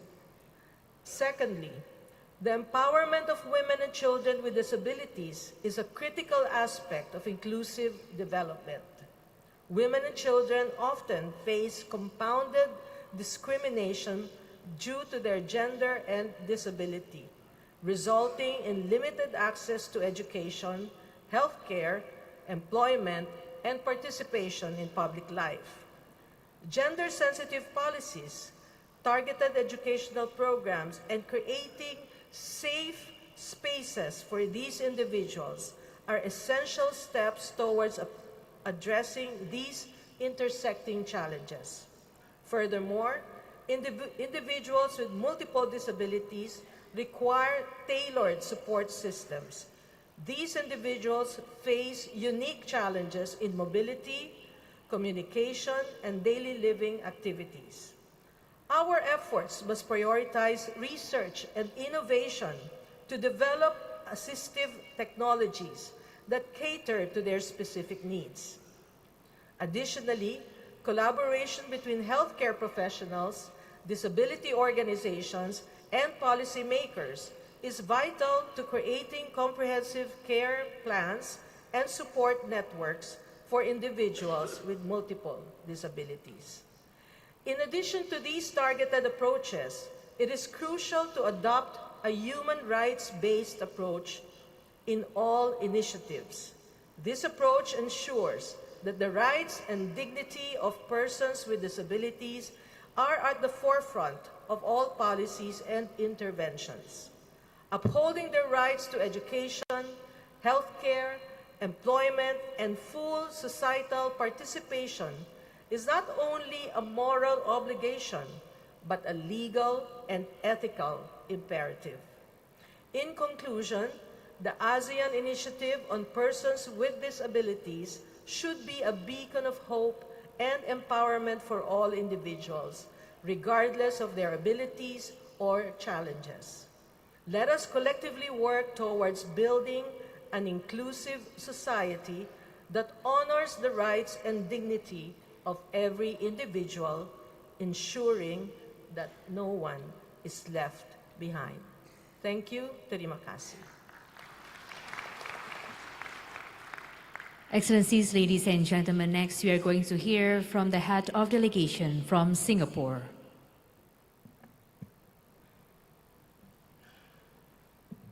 Minister Tri Risma Harini, Excellencies, participants, a very good morning to one and all. It gives me great pleasure to be here at this forum on strengthening disability inclusive development and partnership, and I would like to thank Minister and our Indonesian hosts for the wonderful hospitality and arrangements. Singapore welcomes the convening of this forum. We reaffirm our commitment to implementing the ASEAN Enabling Master Plan and look forward to a fruitful exchange of ideas and experiences today. Singapore is committed to building an inclusive society where persons with disabilities are empowered and enabled to participate fully. We take a pragmatic and outcomes-based approach to disability inclusion and respect the rights of persons with disabilities. Our disability initiatives are grounded on the Convention on the Rights of Persons with Disabilities, the 2030 Agenda for Sustainable Development, the Regional Incheon Strategies for Persons with Disabilities in Asia and the Pacific, as well as the Beijing Declaration and Action Plan. We support the ASEAN Enabling Master Plan 2025 and acknowledge the important contribution of persons with disabilities to the political, economic, and socio-cultural development in the region, and the importance of unlocking their potential to contribute to and realize ASEAN as a model of growth that is disability inclusive. In line with fulfilling our regional commitments domestically, Singapore has developed successive enabling master plans, our national long-term roadmaps for disability inclusion. All iterations of the master plans, including the latest Enabling Master Plan 2030 or EMP 2030, were developed in consultation with persons with disabilities as well as non-governmental organizations advocating for persons with disabilities. The master plan takes a systemic whole-of-life approach to supporting persons with disabilities in areas such as education, employment, and independent living. Singapore's experience with COVID-19 reinforced the importance of inclusion throughout society. In the economic sphere, persons with disabilities were disproportionately affected by the economic impact of the pandemic. To mitigate this, we provided financial support to affected individuals and families and increased subsidies for persons with disabilities to access assistive technology. We have also been creating new job and training opportunities for persons with disabilities by providing additional wage offsets and training grants to their employers. We will press on with various efforts post-pandemic under EMP 2030. Singapore agrees that intersectional forms of discrimination against women with disabilities must be addressed in a multifaceted manner. In Singapore, women and girls with disabilities enjoy the same rights and recognition under the law as women and girls without disabilities. Singapore has been party to the Convention on the Elimination of Discrimination Against Women since 1995, and we are also entrenching flexible work arrangements as a norm, as such work arrangements can benefit all workers, including women with disabilities who may find remote working more conducive. Our efforts to elevate women have paid off in many domains. Today, men and women have comparable educational outcomes and achievements. More women, including women with disabilities, have entered the workforce, assumed leadership positions, and risen to the highest levels in public service, the corporate world, academia, and society at large. Singapore ensures our social protection and poverty reduction policies are disability inclusive. An extensive range of financial support and subsidies is available to persons with disabilities across different life stages, such as in early intervention, education, employment, assistive technology, and transport. This aims to improve outcomes for children with disabilities and allow persons with disabilities to participate fully in society. To provide further support for the lower income, including persons with disabilities, our programs are means tested to ensure low-income families receive more subsidies. To support lower wage workers, including persons with disabilities, we also provide income support through the Workfare Income Supplement Scheme, as well as support for skills upgrading through the Workfare Skills Support Scheme. We also provide income tax relief for persons with disabilities whose ability to work is permanently and severely impacted, and tax release from family members who top up the National Social Security Savings Account, otherwise known as the Central Provident Fund or CPF, of their spouses or siblings with disabilities. To conclude, Singapore is fully committed to building an inclusive society and implementing the ASEAN Enabling Master Plan. Nevertheless, disability inclusion in Singapore is a continual work in progress, and we look forward to learning from today's dialogue, because together we can all create an inclusive society for everyone. Thank you very much. Excellencies, ladies and gentlemen, next to share is the head of delegations of Thailand.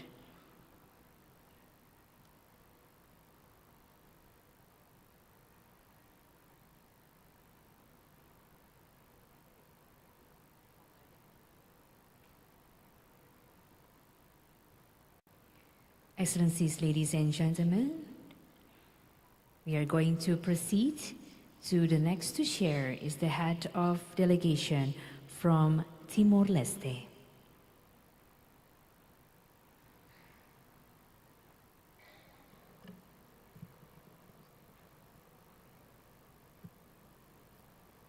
Selamat pagi, muito bom dia, good morning.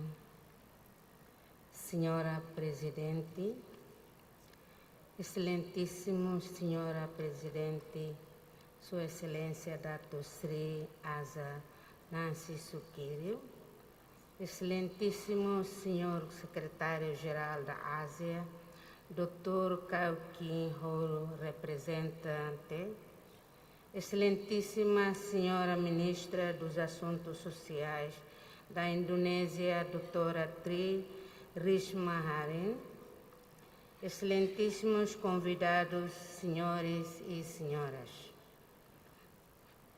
É uma honra fazer parte desta reunião e gostaria de transmitir as calorosas saudações do nono governo constitucional de Timor-Leste. Povo, especialmente as pessoas com deficiência em Timor-Leste.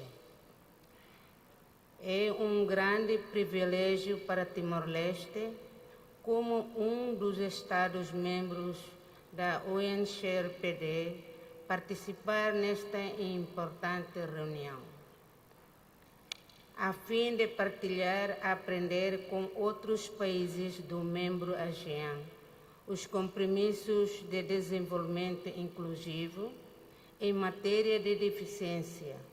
Gostaria de aproveitar esta oportunidade para partilhar com todos vossos algumas das lições aprendidas pela Timor-Leste e o êxito dos nossos esforços para desenvolvimento inclusivo. Senhora Presidente, distintos convidados, o governo de Timor-Leste, através do Ministério da Solidariedade Social e Inclusão, trabalhou com estreita colaboração com organizações das pessoas com deficiência, os ministérios governamentais competentes e os membros do Parlamento Nacional, a fim de assegurar a igualdade, não há discriminação e a proteção dos direitos dos deficientes, com os cidadãos no abrigo do artigo 21 da Constituição da República Democrática de Timor-Leste. A fim de cumprir a obrigação estabelecida pela Constituição Timor-Leste, elaborou 3 enquadramentos jurídicos importantes para a inclusão da deficiência em Timor-Leste, que inclui uma resolução do governo para aprovar uma política nacional de deficiência em 2012, uma resolução do Parlamento Nacional para assegurar a aprovação das legislações necessárias para proteger e promover os direitos das deficiências em 2019 e uma resolução governamental para aprovar um plano de ação nacional para a deficiência em 2021 e 2030. Estas resoluções permitirão que o nosso Ministério criasse um grupo de trabalho composto por os pontos de contatos de todos os ministérios para assegurar a inclusão de deficiência no Parlamento, implementação e apresentação de relatório sobre as atividades, orçamento do programa do Governo. Senhora Presidente, o Governo de Timor-Leste, na sua Política Nacional de Deficiência de 2012, recomendou o estabelecimento do Conselho Nacional de Deficiência como órgão independente para monitorar a implementação de ambos os compromissos nacionais e internacionais sobre o desenvolvimento inclusivo de deficiência. O processo de estabelecimento de um quadro jurídico para o Conselho Nacional de Pessoas com Deficiência é um processo inclusivo e participativo, no qual a organização e as pessoas com deficiência faz parte do grupo central. A prática do que os orgulhamos de qualquer uma das nossas políticas de desenvolvimento. O membro do Conselho será representado por um representante das organizações pessoas com deficiência, instituições independentes e peritos em deficiência, a fim de implementar a obrigação prevista no artigo 33 da Convenção do Governo de Timor-Leste. Também acredita que o órgão de acompanhamento financeiro dados claros, as informações dos ministérios do governo sobre as áreas precisam de melhorar.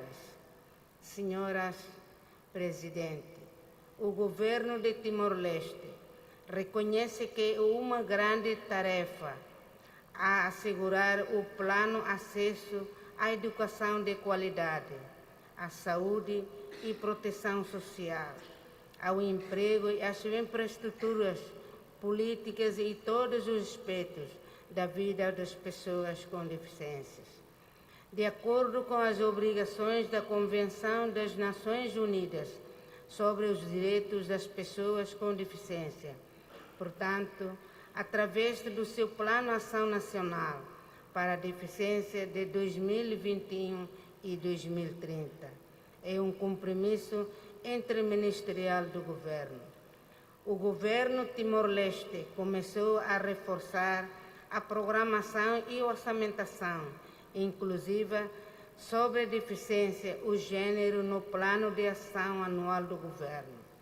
O Governo também disponibilizou destas públicas sobre gênero e deficiência, a fim de assegurar a responsabilização, a transparência para todos os cidadãos de Timor-Leste. A participação neste fórum do alto nível permite-nos partilhar, aprender e os outros Estados dos membros da ASEAN a experiência e as melhores práticas sobre a inclusão das pessoas com deficiência, bem como a quem fazer nesta jornada e desenvolvimento inclusivo. Fórum de hoje, a primeira participação de Timor-Leste de muitos outros fóruns de alto nível na reunião e sobre o desenvolvimento inclusivo das pessoas com deficiência. Esta reunião também permite que Timor-Leste aprenda e seja capaz de alinhar as suas políticas e legislações nacionais com o quadro jurídico e os instrumentos da ASEAN. Fortalecer a nossa colaboração na região e promover a aprendizagem, a partilha de conhecimento regionais sobre políticas inclusivas para pessoas com deficiência. Iniciativas nas regiões para a empoderação de pessoas com deficiência, especialmente aqueles com deficiência fisiosociais, mulheres, crianças com deficiência e aqueles com múltiplas deficiências. São muito importantes em Timor-Leste. Este é aberto a aprender e compartilhar experiência nesse espaço, pois aqueles com deficiência fisiosociais e múltiplas de deficiências são as mais desfavorecidas. Entre as pessoas com deficiência, a reabilitação ocupacional é, portanto, essencial e deve fazer para o nosso programa de empoderamento. Mais importante ainda, nossas políticas de proteção social devem ser inclusivas para pessoas com deficiência e focadas na redução da pobreza, incluindo o desenvolvimento, comunidade e resiliência com risco, particularmente Covid-19 e desastres naturais. Senhora Presidente, chefes de delegações, senhores e senhoras, para concluir, gostaria de retirar o compromisso do Estado Timor-Leste em construir uma sociedade inclusiva em Timor-Leste, continuando a pôr uma prática, como já teremos a aparição da colaboração com a organização Pessoas com Deficiência, assegurado o desenvolvimento inclusivo pela ASEAN e no mundo, não deixando ninguém para trás.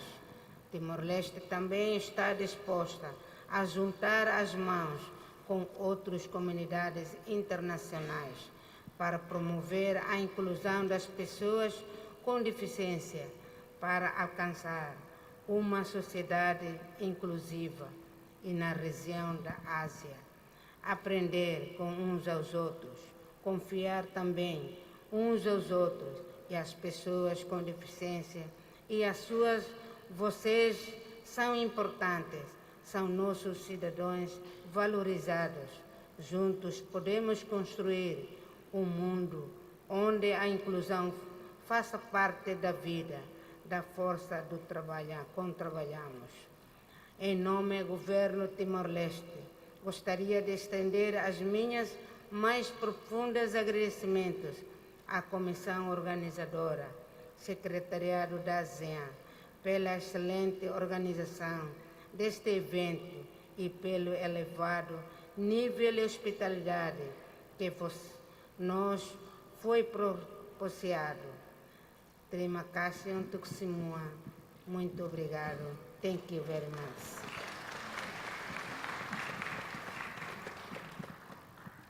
Excellencies, ladies and gentlemen, that is all from the ASEAN member states for the Omnibus intervention.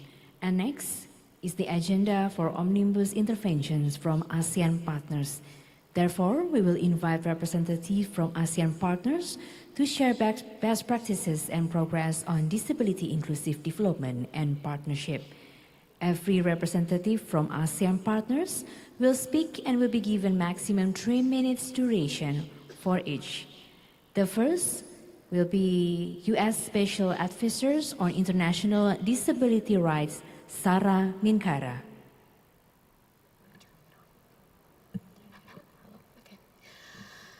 Hello everyone, how's everyone doing? Good? Can we all snap because I'm blind? It'll help me know who's in the room. Can we snap? Okay, great, awesome. Good morning. It's amazing to be here with you all. I just want to first send a huge thanks to Indonesia for being the chair for this year, for ASEAN, for the Minister of Indonesia. Thank you so much, Your Excellency, for hosting the first ever high-level ASEAN Forum on Disability. Thank you all, and thanks for all the ASEAN members for being here, coming together, and really discussing an important topic, which is disability inclusive development and partnership. Let's take a step back, and let's think about why are we here? Why are we here for a few days talking about disability inclusive development? Let's take 5 seconds to ourselves and thinking about that topic. Why? Why is this important? I'll tell you a couple of reasons why this is important for us. Number one, as a person with a disability, we are 1.3 billion individuals in this world with a disability. 1.3 billion, 17 of the world's population. Most of the times and most of the spaces, we are left behind, we are not seen, and we're not heard, and we're not valued. But this forum gives us the space for the disability community to be seen, to be heard, and to be valued. Let's really take that forward and put the disability voice and perspective at the center of what we are doing. So I want to first send a huge thanks for the Minister in Indonesia for bringing this forward together as we talk about disability inclusive development. Let's first give a round of applause.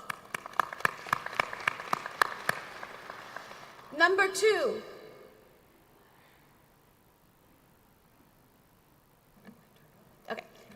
Number two, the US and ASEAN and the global community is always discussing about the importance of peace, security, prosperity, and development, right? And in talking about peace, prosperity, security, and development, from a global perspective, things that are of concern to both the US and ASEAN is that we're dealing with climate disaster. We are dealing with the ramification of COVID as we move towards care reform and care agenda reform. We're dealing with AI becoming more of our economy, our health security, our transportation, agriculture, and economic development. We're move towards the digitalization of our economy. Those are all concerns that we share as a global community, right? Now, on the other hand, let me paint a picture for all of us, and we probably all of us know this reality. From a global perspective, I mentioned we are 17 of the world's population as persons with disabilities, 1.3 billion. We as a disability community are at risk of dying 20 years earlier than our fellow persons without disability, 20 years earlier. We are at risk of having 2 times more health conditions, severe health conditions than our other peers. We have 15 times barriers of accessing transportation. We women with disabilities have 10 times greater of gender domestic violence than our fellow peers. 1/3 of persons with disabilities are employed. When it comes to climate disaster, 2 to 4 times greater of getting injuries. Now, people say we are vulnerable as a community, disability community.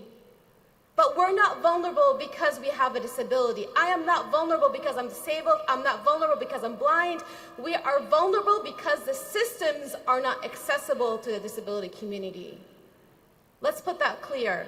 We are vulnerable because the systems are not accessible to the disability community. And in order for us to address that, we need to look at it 3 layers. We talked about AI, care reform, digital economy, climate action.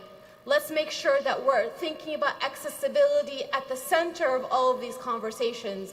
Accessibility, the disability community, so we break down those vulnerabilities and our needs are addressed and we're not vulnerable. That's number 1, that's the first layer. The second layer is when we make a system accessible for persons with disabilities, we're able to contribute. You know, our GDP is impacted up to 7% when we're excluded from the economy. Include us. We contribute. We bring value. We have $2 trillion in disposable income in the global community as persons with disabilities. When you exclude us, you lose out on that value. So for instance, make your e-commerce accessible and inclusive for persons with disabilities because it's going to help you, benefit you. Third is when you make a system accessible for persons with disability, that accessibility actually benefits everyone. Let's take a simple example. The ramps for sidewalks, originally created for wheelchair users, but who benefits from them? The family with strollers, the delivery person, people with suitcases. We all benefit from accessibility. It's not an add-on, it's not special, it's not a favor, it benefits everyone. The beautiful thing about the enabling master plans that ASEAN countries has taken forward is that it is comprehensive, it's cross-sectoral. It's across the 3 pillars, which is social, cultural, political security, and economic. But let's really take that forward. So in this next few days, let's have the difficult conversation of what are certain gaps. Let's have conversations around the narrative towards disability. Let's ask a question. When society, the global society, sees persons with disability, we're still seen from a point of charity. We're still seen from a point you need to be fixed. We're still seen from a point of special needs. We're not a charity case. We're not special needs. We're humans with value like anyone else. So let's have those conversations of how can we disrupt the narrative. Number 2, creating more shared responsibility. How can we take this work forward beyond not just the Ministry of Social Affairs, but across all ministries of our government agencies? How do we create shared responsibility so every single ministry takes this work forward? And how do we put more shared responsibility? But even more than that, ask the question, who should be at the table that's not at the table? Always ask that question.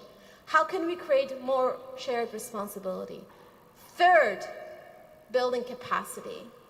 Every single member in this room has amazing best practices, good practices, and promising practices. And I've seen it in my travels to the ASEAN region.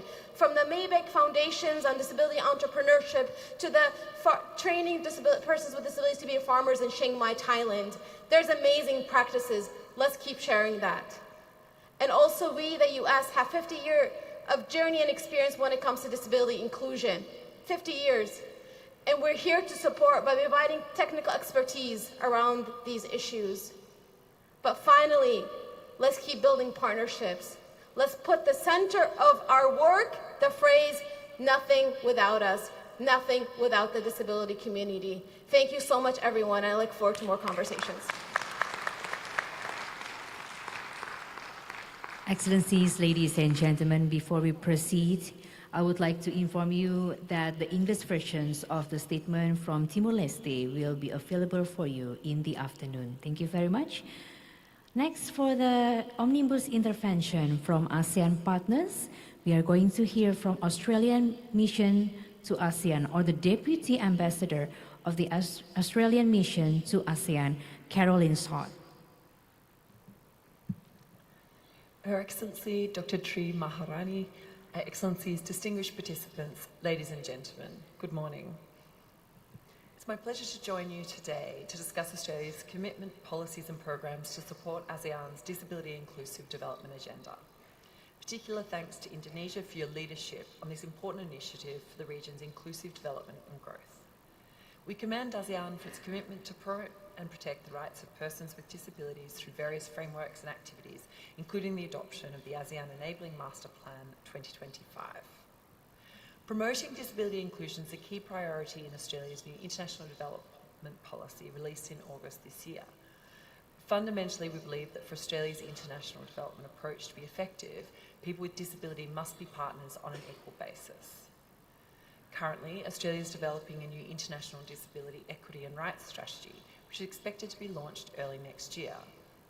The new strategy will connect Australia's international priorities on disability inclusion with ASEAN priorities, as outlined in the Enabling Master Plan.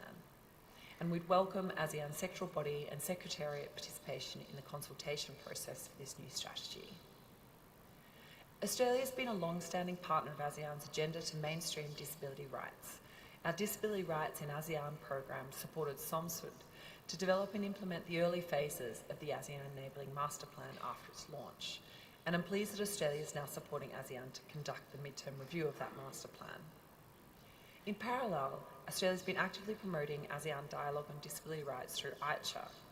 Through our partnership with the Australian Human Rights Commission and Australia's Human Rights Commissioner, we've supported regional dialogue on gender perspectives on disability rights and protecting disability rights post-COVID-19.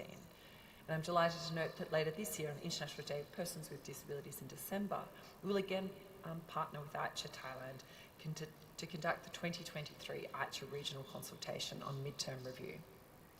Australia is also working through our ASEAN programs to address disability inclusion across all three community pillars, in particular through our counter-trafficking and political security programs. Australia and ASEAN have much to learn from each other on how to promote and mainstream disability inclusive development. We look forward to continuing discussions and exploring ways to support ASEAN's disability rights priorities, including implementation of recommendations from midterm review through our new Australia for ASEAN Futures initiative. As I conclude my remarks, I'd like to congratulate the Indonesian Ministry of Social Affairs and all stakeholders for convening today's important dialogue. Through this dialogue, I hope ASEAN can encourage the participation of all relevant stakeholders in the implementation of the ASEAN Enabling Master Plan 2025 and beyond. Thank you. Distinguished delegates, next is the United Kingdom Missions to ASEAN, Amalia Mastur. Good morning, selamat pagi. Your Excellency Indonesian Minister for Social Affairs, Ibu Tri Risma Harini, Your Excellency Datuk Sri Hajah Nancy Sukri, Your Excellency Ekapa Pantavong, ladies and gentlemen, esteemed colleagues, and respected members of the ASEAN community. First and foremost, I would like to express our gratitude for granting the UK Mission to ASEAN opportunity to provide intervention in this very important forum. It is a matter of immense pride for us that, as a very new dialogue partner, we have been woven into the ASEAN fabric just 2 years ago. As a testament to our dedication, the UK has made 181 commitments to ASEAN as a dialogue partner, and each commitment is a reflection of both the UK and ASEAN collective aspirations and our role in this partnership. Please allow me to highlight the UK's commitment on disability and inclusion in this opportunity. Copying to what our colleagues from Philippines and the US has said, leave no one behind is our promise. Nothing about us without us is central to the UK's approach. We promise to focus on people who are harder to reach and who are the most left behind. This includes people with disabilities. In this space, the United Kingdom has taken clear steps. We have co-hosted the first Global Disability Summit in 2018 and hosted the International Disability Alliance in London. We take a human rights-based approach, based firmly on the Convention on the Rights of Persons with Disabilities, towards 4 outcomes. First, rights. People with disabilities should have full and equal enjoyment of all rights and fundamental freedoms. Second, voice. There should be full and meaningful participation and leadership of people with disabilities. Third, choice. People with disabilities should have more choice and control in all aspects of their lives. And the last one is visibility. People with disabilities should be visible, and we should collect data and evidence to help increase their visibility. Last year, in 2022, the UK has also introduced the FCDO Disability Inclusion and Rights Strategy. What does it mean? It means that the UK is committed to ensure disability inclusion is a key part of our diplomacy, key part of our policy making, and is a theme in all of our work, including in our 5 flagship program with the ASEAN. One of the programs that has just recently announced this year, called SAGE, it stands for ASEAN UK Supporting the Advancement of Girls' Education. It is a £30 million program that will enhance not only for women and girls, but also the most vulnerable and marginalized group, including people with disability, to proper education in Southeast Asia. Last year, through the Disability Rights Fund, we supported Himpunan Wanita Disabilitas Indonesia to lead a delegation of OPDs in partnership with the ASEAN Disability Forum to the ASEAN Pacific Decade of Persons with Disabilities. In addition, UK funding delivered through the International Disability Alliance also supported OPDs from Indonesia, Laos PDR, and Singapore to attend the CRPD Committee review in Geneva last year. Our digital access program in Indonesia has benefited 964 people with disability with improved digital connectivity, skills, literacy, and services. We closely work with local partner called Berdaya Bareng, and one of the outcomes from this project is short videos on 350 sign languages glossaries around digital literacy, which we will disseminate to local and national government stakeholders. While we're talking about technology, the UK government also supported the assistive technology 80-2030 and 80-scale projects that will improve access to this very needed technology for people with disabilities. We're also investing over 45 million in testing what works for disability inclusive practices in wide range of innovative approaches, including inclusive education, health and livelihoods interventions, and finding the best ways to tackle stigma and discrimination.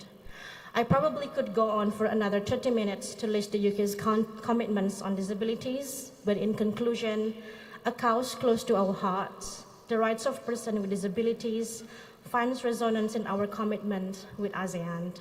We promise to advocate for these rights, aligning our activities with the ASEAN communities. We look forward to the journey ahead, working hand in hand with our ASEAN counterparts and playing our part in shaping our collective future for partnership, progress, and shared prosperity. Thank you.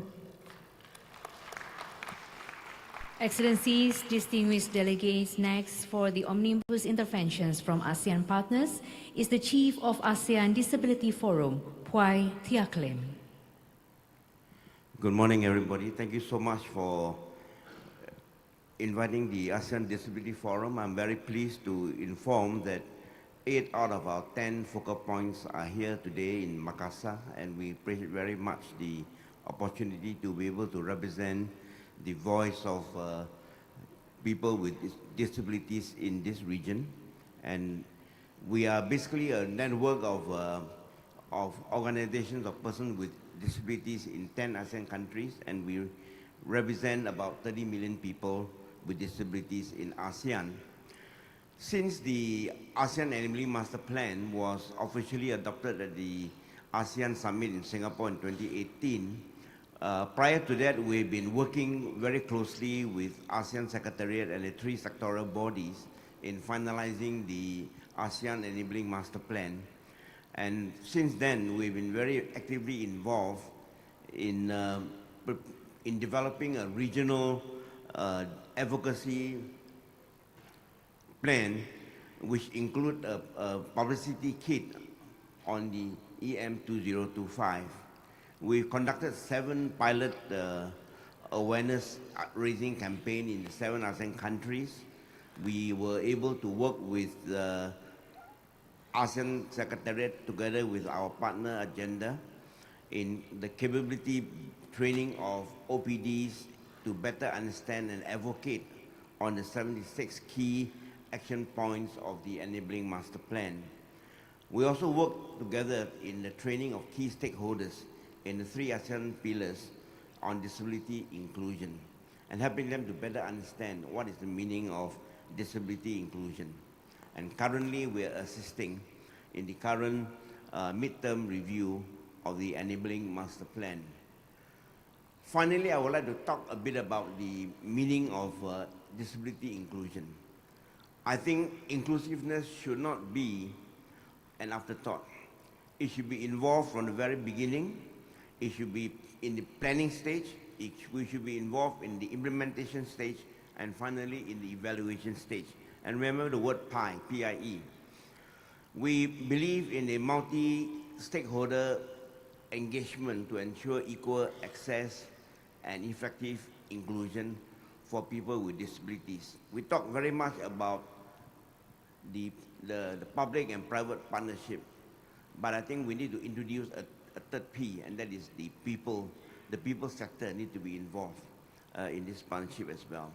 And to ensure a range of support services, human capital and financial support are available to all stakeholders so that we can effectively implement. It's very easy and very common for us to give ideas, but I think for us at the ground, the OPDs, when we want to implement these ideas, we want to implement these recommendations, we need resources, not only financial, but the capability and the human capital to make sure we go forward on this. So as someone has said earlier, and I think something that's in the back of our mind for a long, long time, there's nothing about us without us. So please remember, people with disability want to be included, and we want to be a meaningful part of this community going forward. Thank you.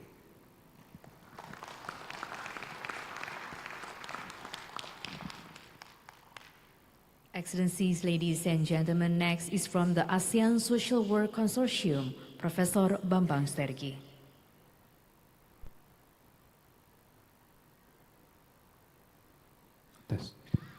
Good morning. Thank you for the invitation and the chance to share our views. The ASEAN Social Work Consortium, which I represent now, represent Indonesia in this case, welcomes to the forgings of our commitments towards mainstreaming disability issues within our national policies. So distinguished ASEAN members, delegates and partners, I think as we move along our commitments, one of the things that I've been told by my pillar members is that we are actually struggling into the actual definition of disability itself. We are moving from the part that we are much in the centrality of impairment towards much more of a barrier system and understanding the risk, the emerging new risks that comes upon us on each of our everyday lives.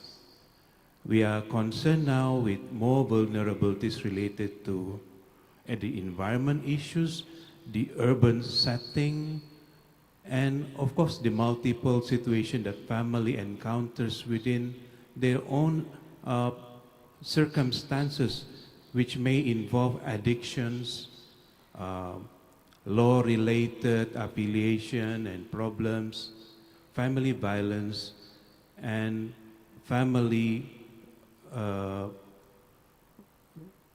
we call the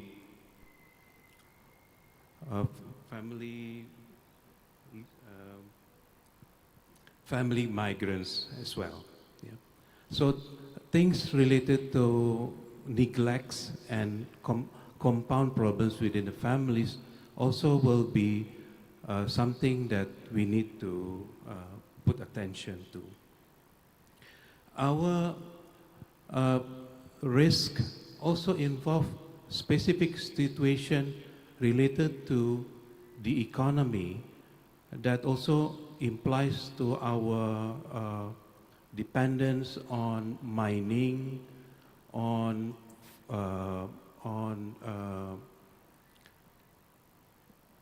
estates, agricultural estates, and increasing number of disability related to situation related to transportation safety. So emerging data also inform us that number of disability comes from accidents, not just by perpetrators of those who are driving, but also the passengers. Now, our struggles also relates to the development of an integrated model. I would refer to our national action framework for disability, and also the innovative programs that we have introduced to ascertain the effectiveness of the referral system up to the regional district level, which I think is very important. So our call will be, how do we maintain the capacity, the professionalism, and the human resource that would support the standard practice to run the referral system and the management of the case for social work assistance. Now, the last point that I would like us to mention, probably, dear audience, is the opportunity that is given by the technology innovation, that opportunity is given by the technological information. As Indonesia also embark on the opening up of the market system and also democracy, we should also call upon the opening up of more room for social assistance and the wide participatory elements of the society, the wide stakeholders involvement through the availability of the provisions of the technological and the media.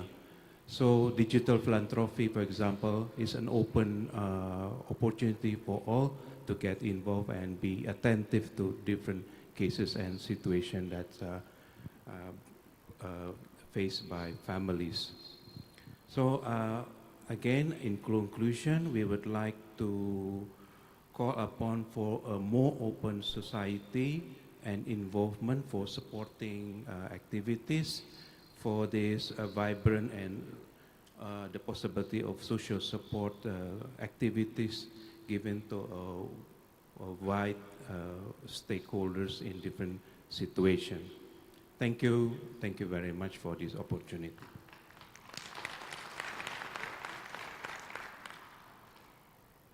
Excellencies, ladies and gentlemen, next is from the Indonesian Association for Persons with Disabilities, Perkumpulan Penyandang Disabilitas Indonesia, Norman Yulian.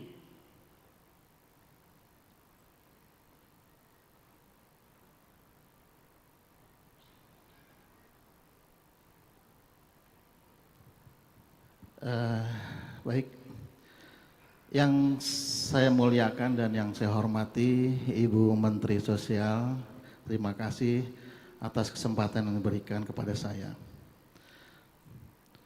Kita kasih aplaus dulu untuk Ibu Menteri kita. Ladies and gentlemen, esteemed delegates and honored guests, I stand before you today as the chairman of Indonesia Association of Persons with Disabilities, representing the resilient spirit and unyielding hope of persons with disabilities in our great nation. It is both an honor and a privilege to address this esteemed gathering and the ASEAN High Forum on Disability Inclusive Development. Our discussion today centers around the vital topic of omnibus intervention on disability, inclusive development and partnership beyond 2025. As we delve into this issue, we must confront the stark reality faced by millions of disabled individuals in Indonesia. Despite progress, they continue to encounter barriers that limit their access to essential service, education, employment, and active political participation. To pave the way for a more inclusive future, we must prioritize the promotion of disability inclusive infrastructure. This encompasses a broad spectrum, including but not limited to public transportation, health service, education, and training facilities, employment opportunities, political engagement platform, and the realms of information, communication, and technology. It is imperative that these efforts are in alignment with the international accessibility standard and guidelines, ensuring that no disabled person is left behind due to inadequate infrastructure. The essence of our mission lies in empowering and enhancing the well-being of persons with disabilities. To achieve this, we must provide them with comprehensive accessibilities, reasonable accommodation, and tailored education and training programs. Decent work opportunities are not just a matter of this financial sustenance, they are a pathway to dignity and independence. Financial inclusion coupled with accessible public service is the bedrock upon which their security rests, especially in situations of risk.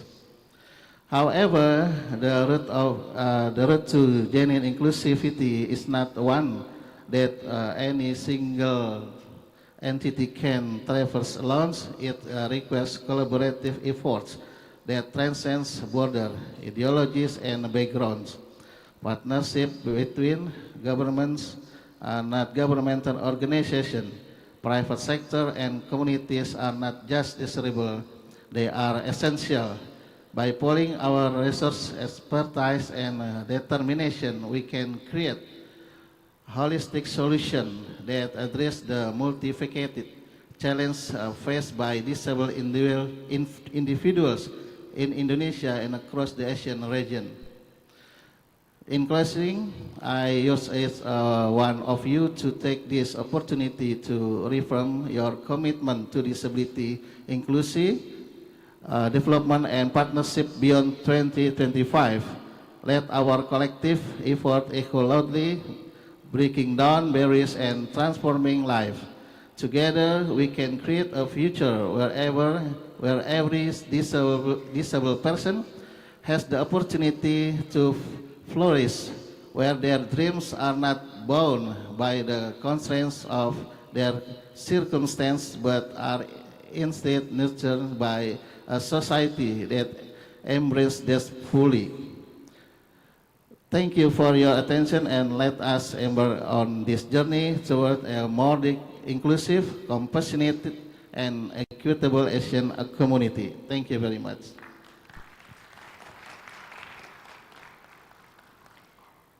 Excellencies, ladies and gentlemen, thank you very much of the sharing for the omnibus interventions from ASEAN member states and ASEAN partners. Next is the summary of the omnibus intervention.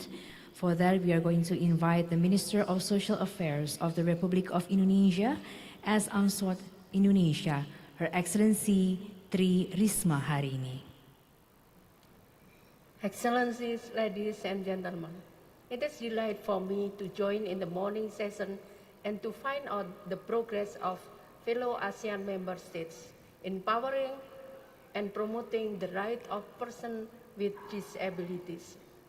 Allow me to highlight 3 key points as a takeaway from the omnibus intervention session. First, there is a shared common goals and strong affirmation from ASEAN member states to promote the right of persons with disabilities through national and regional measures amidst various challenges and limitations, such as the impact of COVID-19 pandemic. Second, the importance of close collaboration and partnership, not only within ASEAN member states, but also beyond ASEAN, especially to ensure ASEAN Enabling Master Plan 2025, mainstreaming the right of persons with disabilities in all 3 pillars is implemented consistently. Third, commitment to promote the role and ensure the full participation of persons with disabilities in all the processes. Excellencies, ladies and gentlemen, I am proud of the spirit of energy shared in this room that leads us together to ensure the ASEAN Disability Inclusive Development Movement. From the ASEAN member states, ASEAN partners, as well as organizations and for persons with disabilities. For the next 2 days, we still have sessions with the different STEM as a platform to discuss further and more importantly to be innovative and finding strategies to accelerate our work. I look forward to being part of the close collaboration in achieving our common goals. Thank you.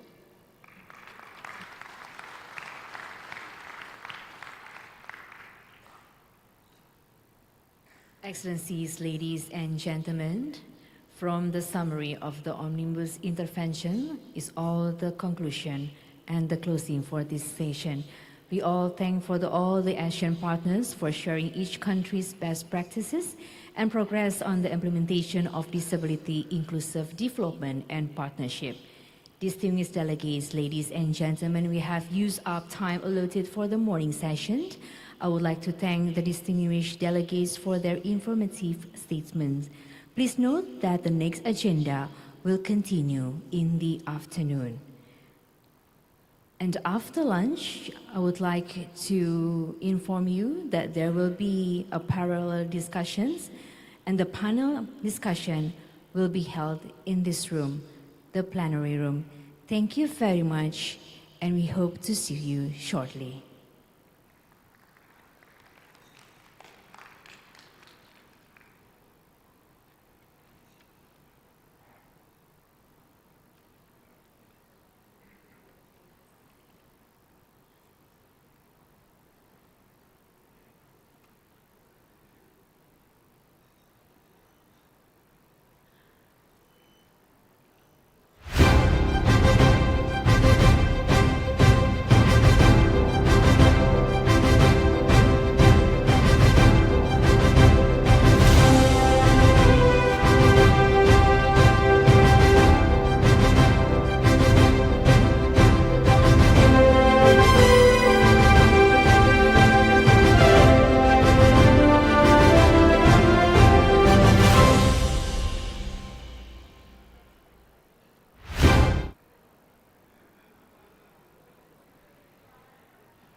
Excellencies, ladies and gentlemen, we invite you to have lunch in Lily Tree.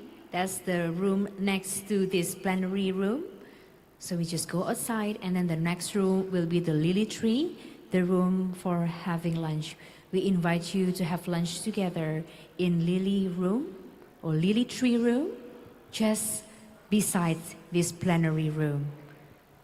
And for that, there will be Ignite stage. It's an open mic to accompany all of you for your lunch. Hope you enjoy your lunch and thank you very much.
Status Merapi meningkat. Pak RT, Pak RW segera mengisikan warganya ke titik kumpul. Segera ada evakuasi. Warga segera kami kondisikan. Keluar dari radius 10 km. Sekarang kita keluar.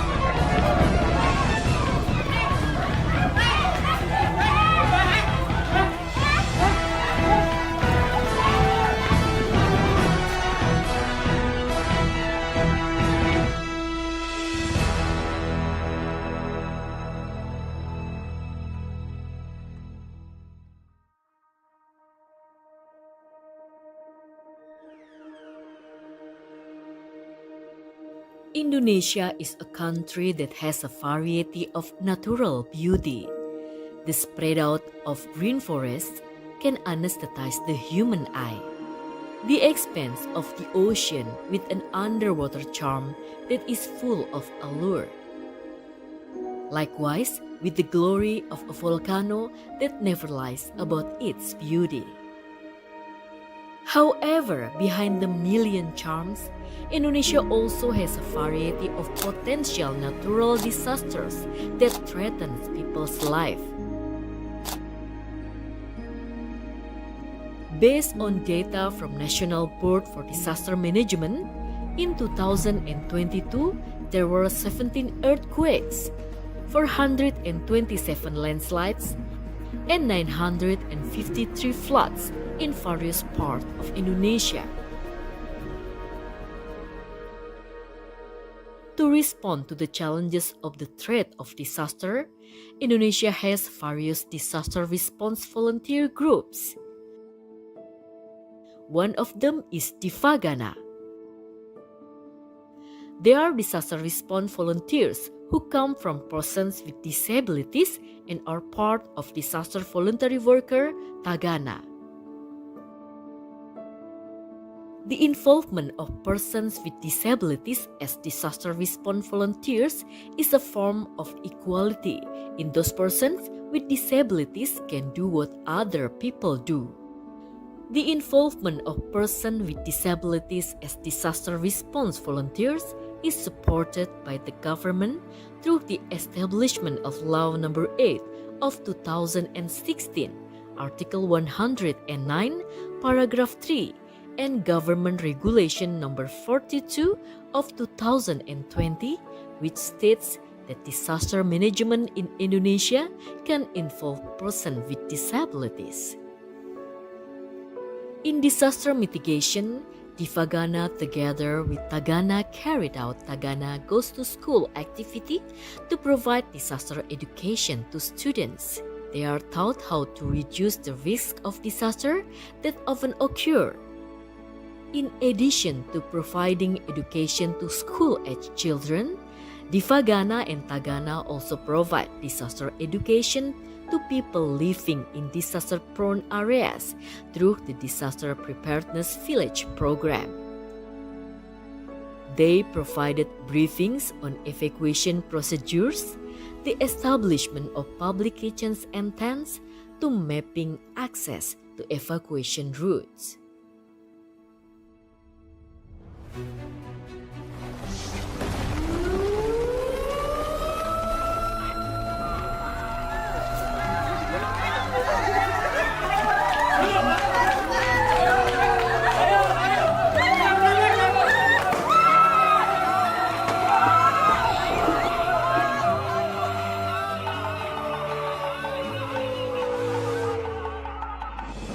The presence of Divagana became a sedative amid the chaotic atmosphere.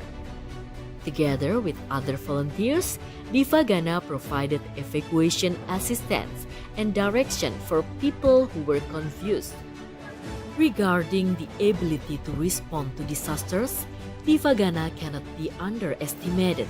They are capable of doing what other volunteers do. In the shelter sector, for example, Divagana can set up various types of evacuee tents, from small ones to large multi-purpose tents.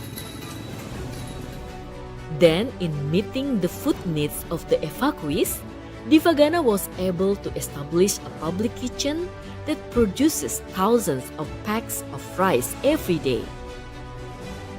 In addition, for matters of trauma recovery for evacuees, Divagana can provide psychosocial support services. For its dedication to the field of disaster management, Divagana managed to gain international recognition. They became speakers at several international level meetings.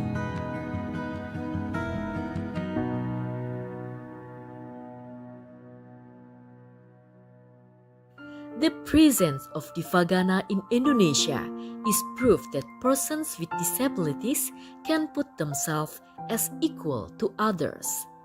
They are not object to be pitied, but they have become actors in all sectors of life.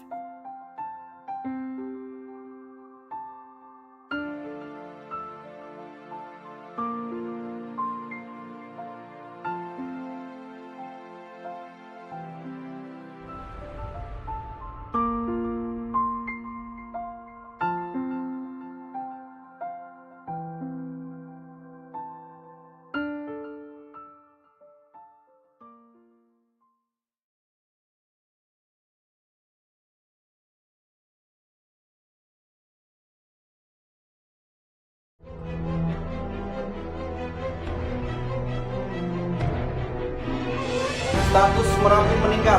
Pak RT, Pak RW segera mengiskan warganya ke titik kumpul. Segera ada evakuasi. Warga segera kami kondisikan.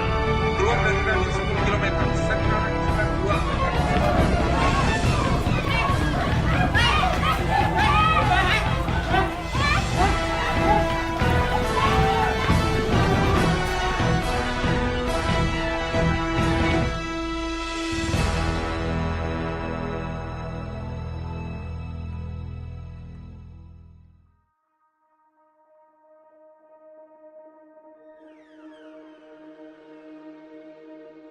Indonesia is a country that has a variety of natural beauty. The spread out of green forests can anesthetize the human eye. The expanse of the ocean with an underwater charm that is full of allure. Likewise, with the glory of a volcano that never lies about its beauty. However, behind the million charms, Indonesia also has a variety of potential natural disasters that threatens people's life. Based on data from National Board for Disaster Management, in 2022, there were 17 earthquakes, 427 landslides, and 953 floods in various parts of Indonesia. To respond to the challenges of the threat of disaster, Indonesia has various disaster response volunteer groups. One of them is Divagana. They are disaster response volunteers who come from persons with disabilities and are part of disaster voluntary worker Tagana. The involvement of persons with disabilities as disaster response volunteers is a form of equality in those persons with disabilities can do what other people do. The involvement of persons with disabilities as disaster response volunteers is supported by the government through the establishment of Law No. 8 of 2016, Article 109, Paragraph 3, and Government Regulation No. 42 of 2020, which states that disaster management in Indonesia can involve persons with disabilities.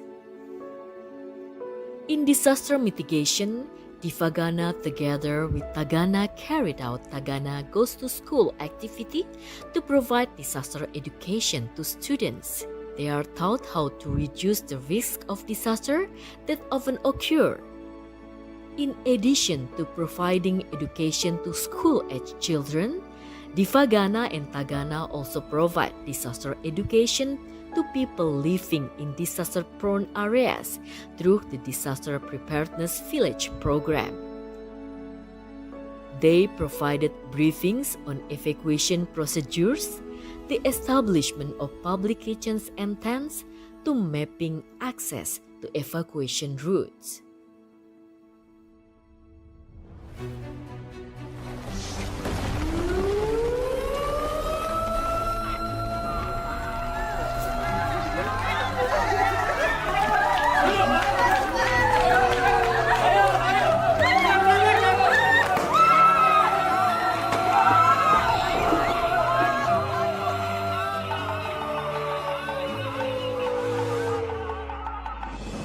The presence of Divagana became a sedative amid the chaotic atmosphere. Together with other volunteers, Divagana provided evacuation assistance and direction for people who were confused. Regarding the ability to respond to disasters, Divagana cannot be underestimated. They are capable of doing what other volunteers do. In the shelter sector, for example, Divagana can set up various types of evacuee tents, from small ones to large multi-purpose tents. Then, in meeting the food needs of the evacuees, Divagana was able to establish a public kitchen that produces thousands of packs of rice every day. In addition, for matters of trauma recovery for evacuees, Divagana can provide psychosocial support services. For its dedication to the field of disaster management, Divagana managed to gain international recognition. They became speakers at several international level meetings.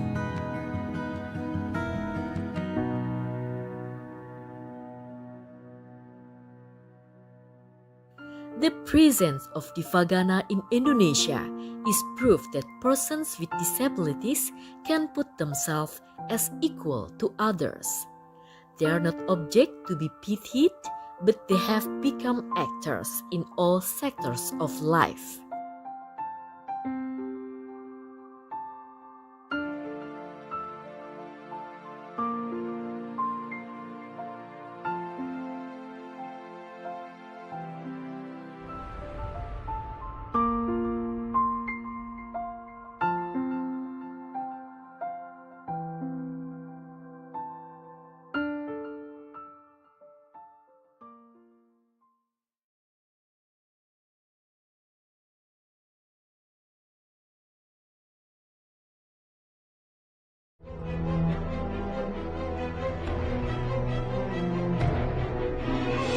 Status Merapi meningkat. Pak RT, Pak RW segera menuliskan warganya ke titik kumpul. Segera ada evakuasi.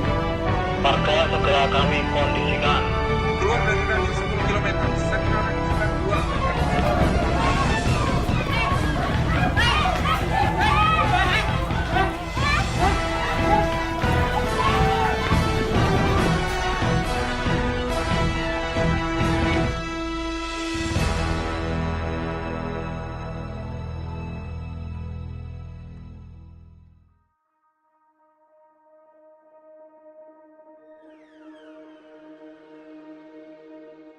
Indonesia is a country that has a variety of natural beauty.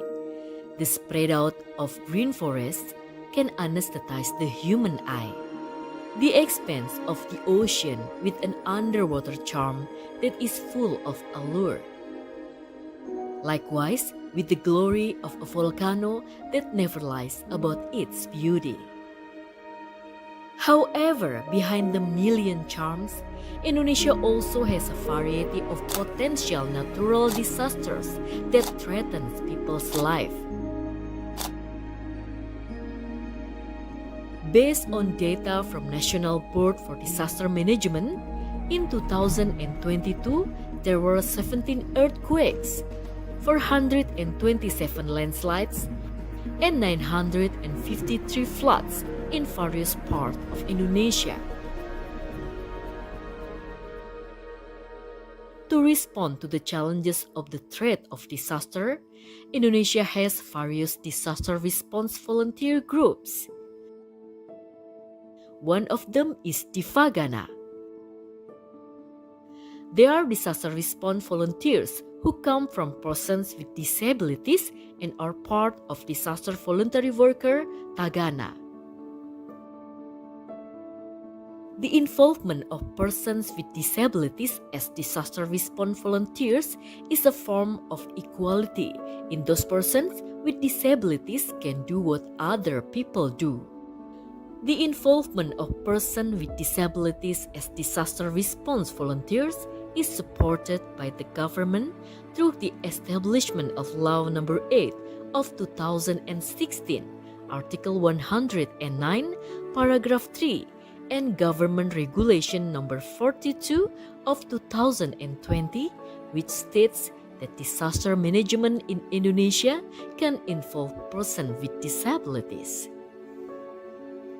In disaster mitigation, Divagana together with Tagana carried out Tagana Goes to School activity to provide disaster education to students. They are taught how to reduce the risk of disaster that often occur.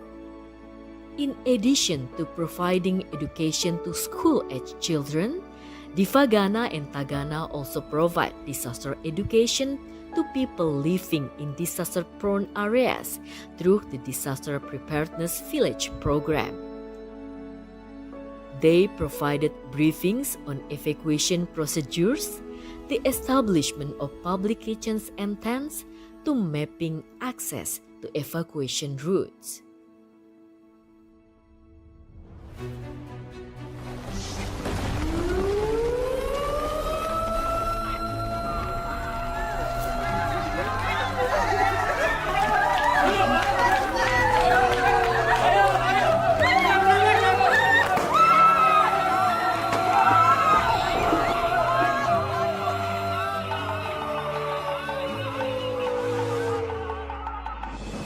The presence of Divagana became a sedative amid the chaotic atmosphere.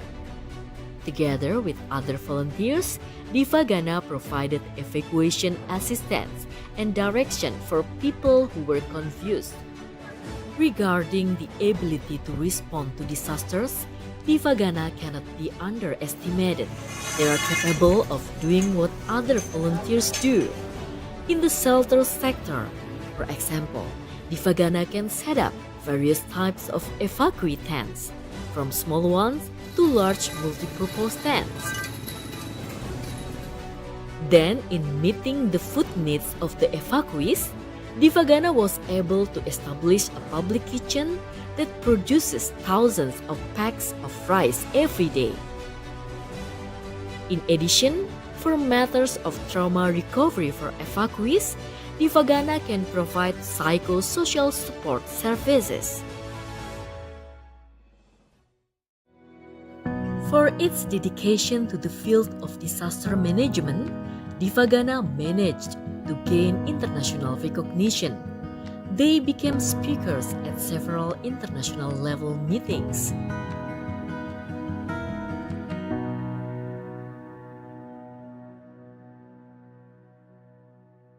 The presence of Divagana in Indonesia is proof that persons with disabilities can put themselves as equal to others. They are not objects to be pitied, but they have become actors in all sectors of life.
Inilah Ibu Neneh.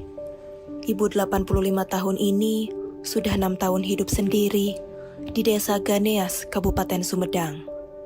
Di rumah yang sederhana ini, Ibu Neneh menyiapkan segala kebutuhannya sendiri, termasuk menyiapkan makanan untuk sehari-hari. Terlepas dari itu, masih banyak lansia tunggal lainnya.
Ladies and gentlemen, our distinguished guests, before we start our discussions, I would have the pleasure to invite Professor Dr. Amara Pongsapich, representative of Thailand to ASEAN Intergovernmental Commissions on Human Rights, that will join us through online and will give the keynote speech for today. Professor Amara, good afternoon. Good afternoon. The keynote speech.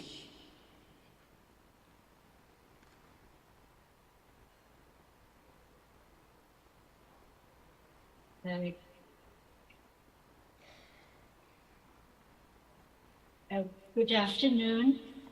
Thank you, organizers, for inviting me to join the high-level panel discussions on behalf of the ASEAN Intergovernmental Commission on Human Rights.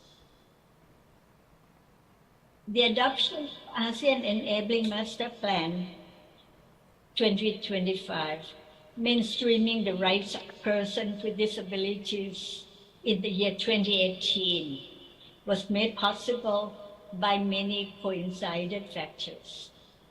The most important factor is the ASEAN Community Vision 2025, which highlighted the necessity for ASEAN to facilitate cross-pillar and cross-sectoral collaboration among ASEAN bodies. The vision aims to consolidate the three communities building upon and deepening the integration process to enable people to enjoy human rights and fundamental freedoms, higher quality of life, peaceful, stable, and resilient community with enhanced capacity to respond effectively to challenges faced by the region and globally. The vision supports the initiatives led by AHLF, the ASEAN overarching body on issues of human rights, and SOMSWAT, the area. Sorry, I can't hear.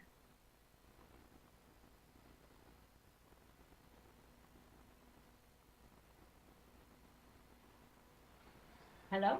Yes, Professor, Okay. we can hear you. Okay.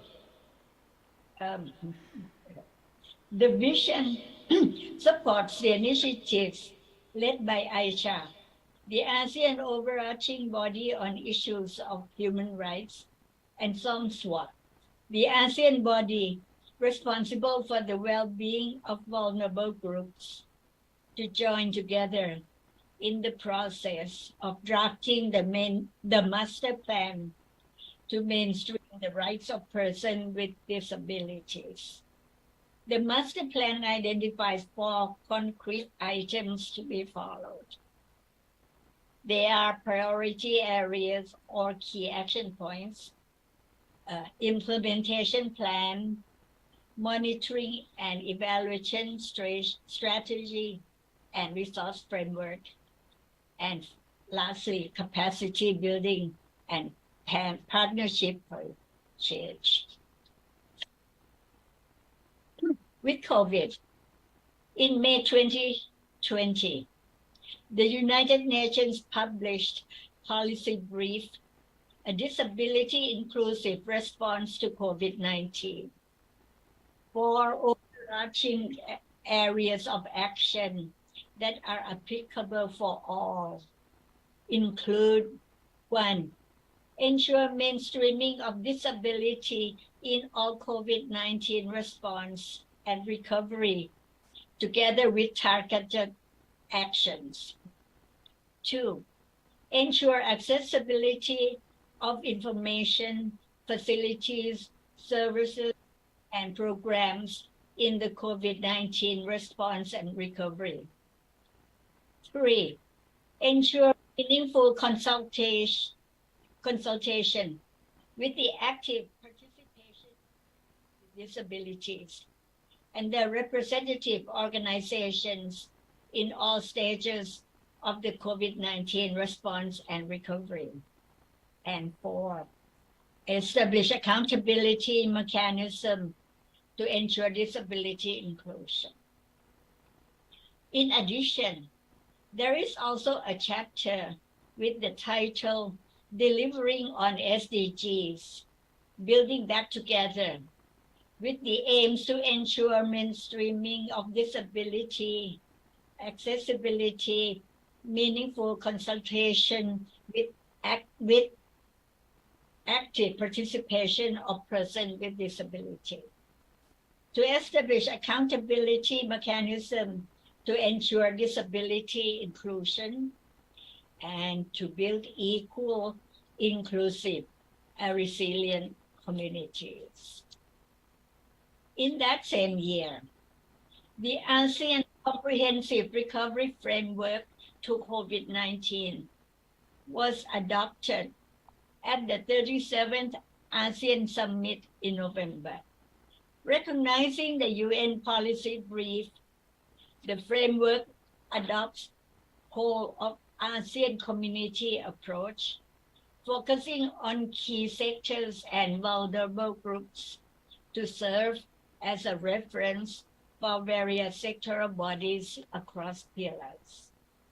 The ultimate objective is building a more resilient, inclusive, sustainable recovery. The following year, in December 2021, the AHLF consultation workshop on achieving a disability inclusive post-COVID-19 was held. The consultation allowed participants to learn about efforts to promote and protect the rights of persons with disabilities.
ASEAN member states implementing agencies.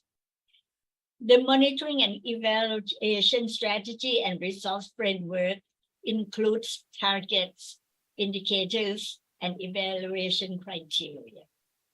Overall demands for the result-based framework include measuring progress and achievements at the output, outcome, and impact level. The monitoring and evaluation system is driven through 4 operational steps. 1, stock taking. 2, self-assessment by relevant ASEAN member states institutions and regional sectoral bodies. 3, peer reviews.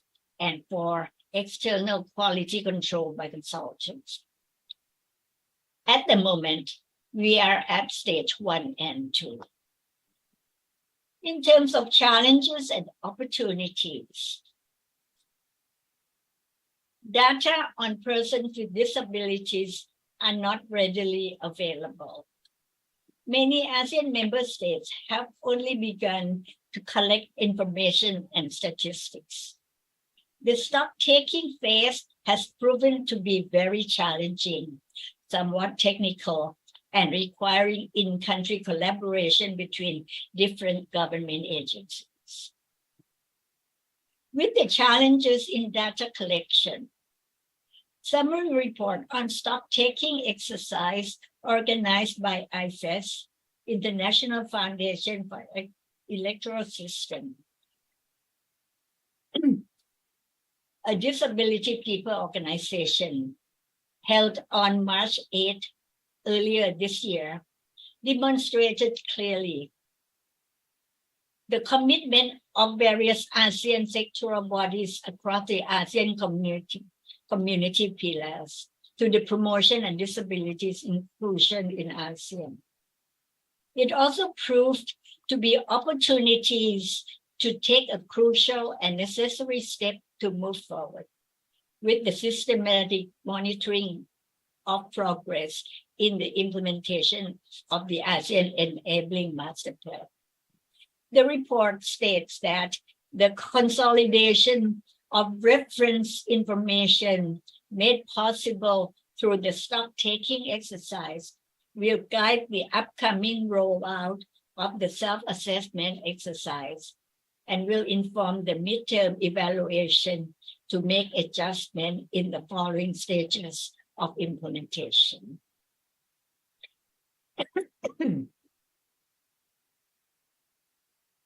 In addition, COVID-19 crisis, the UN policy brief on disability inclusive response, together with support from the SDG indicators, as well as the ASEAN Comprehensive Recovery Framework, have provided ASEAN member state implementing agencies with the tools to move ahead more systematically and effectively. Looking ahead in terms of structure, there has been recommendations from organizations of disability people to ASEAN member states to consider establishing ASEAN Commission on Persons with Disability, similar to ACWC, ASEAN Commission on Women and Children, and ACMW, ASEAN Committee on Migrant Workers. This regional body will help support the initiatives to empower people with disability in all three community pillars and support inclusivity agenda more comprehensively and concretely. So despite the challenge, there are opportunities which the enabling master plan have provided us to move forward. Lastly, I would like to congratulate all of us involved in the implementation and monitoring activities of the enabling master plan for the determination, dedication, patience, stamina, and willingness to move forward with the goals towards sustainability, resilience, and inclusivity. Again, thank you for giving me the opportunity to join you today. Thank you. Thank you very much, Professor Dr. Amara Ponsapich, who joined us through online. Thank you so much. And now we are back to the plenary room, and I will give the floors to the moderator of today, Mr. P.T. Lim. The floor is yours. Thank you very much. Ladies and gentlemen, I know it's kind of difficult to keep awake after a wonderful lunch, and time is racing against us, and we hope to be able to conclude this session by 4:30 this evening so that we can have enough time to prepare for our evening's gala dinner.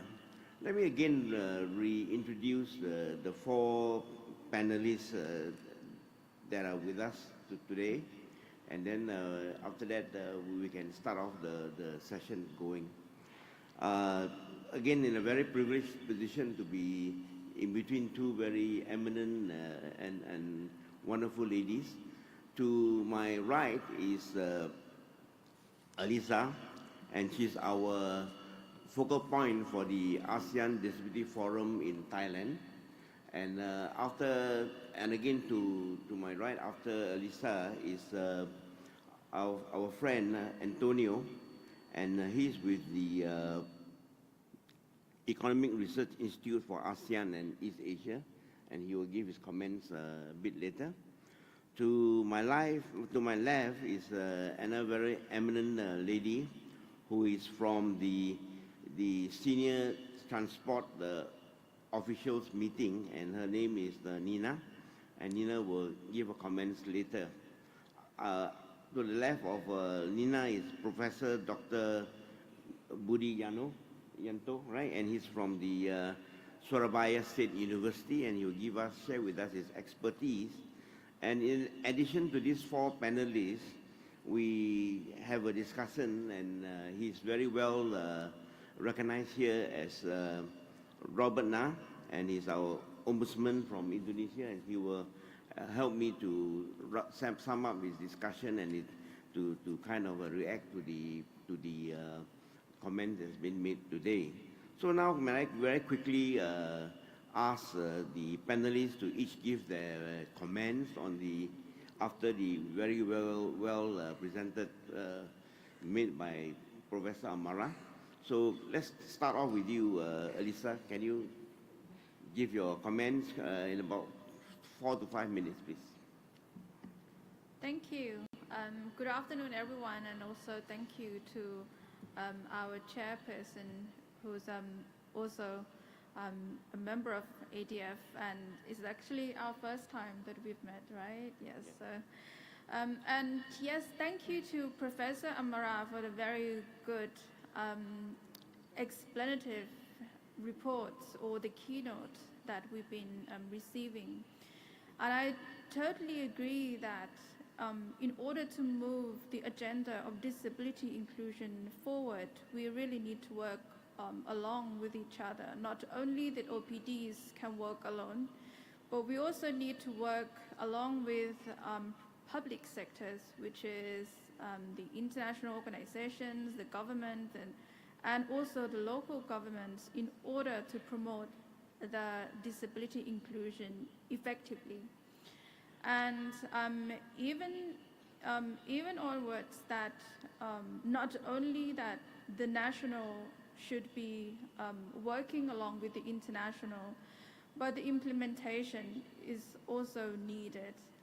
Let's say that, like we put intention to action rather than just put intention into the papers and then let it be that. So once that all of us are here together and then joining and then sharing the best practices and stuff, but all the best practice cannot speak on itself if we're not sharing the challenges between the OPDs on how we've been facing the challenges or difficulties, because if we're not going to share the challenges, then the best practice cannot happen.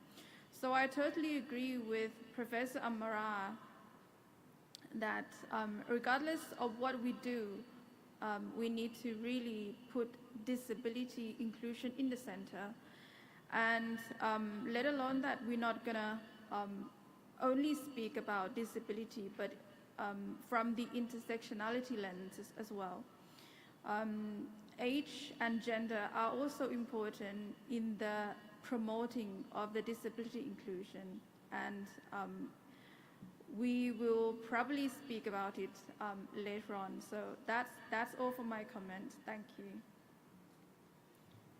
Thank you very much, Lisa, and we will pick up on your comments later.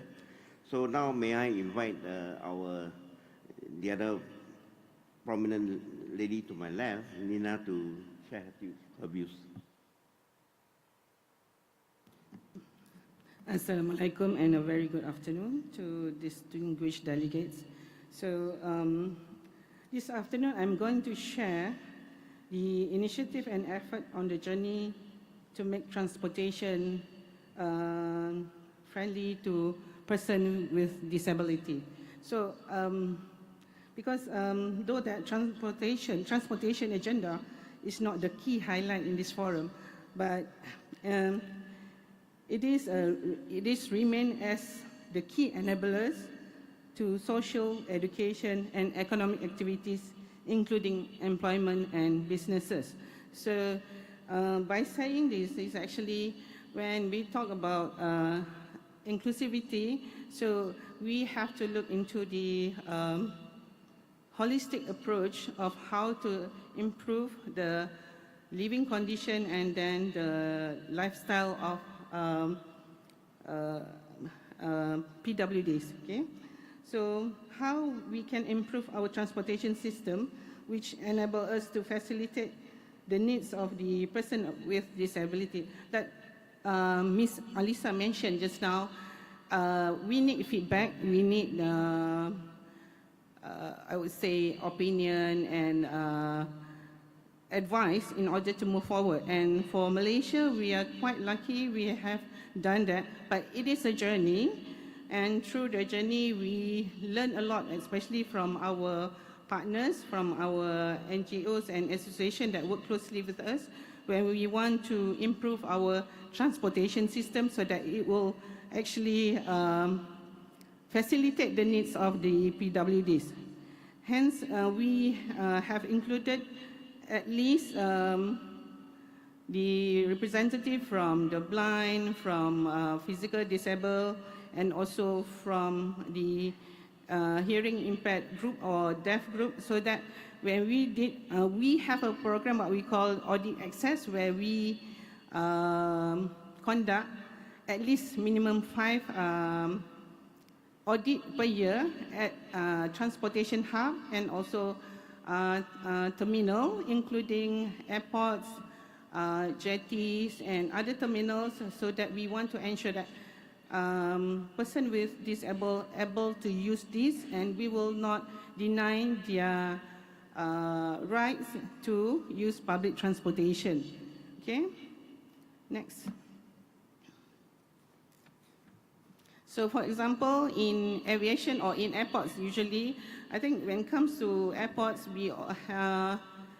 the facility is almost there, but anyhow, we always touch on the services of the person that facilitating and provide the service to the passenger. So in principle, like in Malaysia, in KLIA, we do have airport care ambassador, so that they will actually assist and facilitate,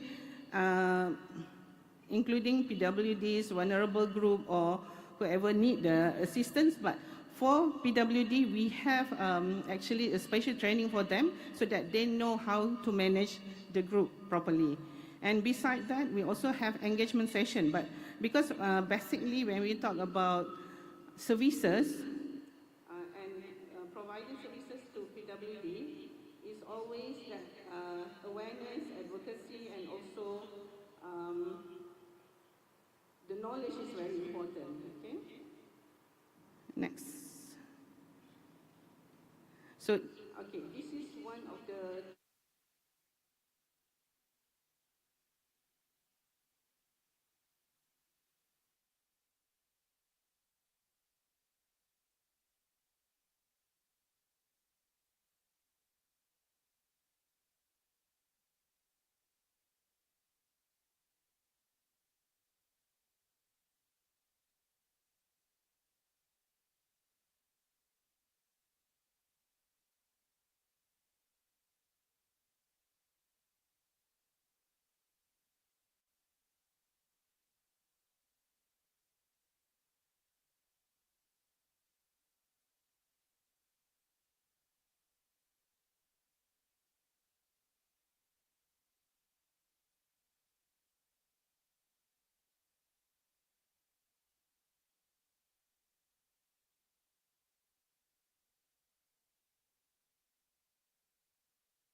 for car, for PWD, and for driving license fee is only set at RM2 only.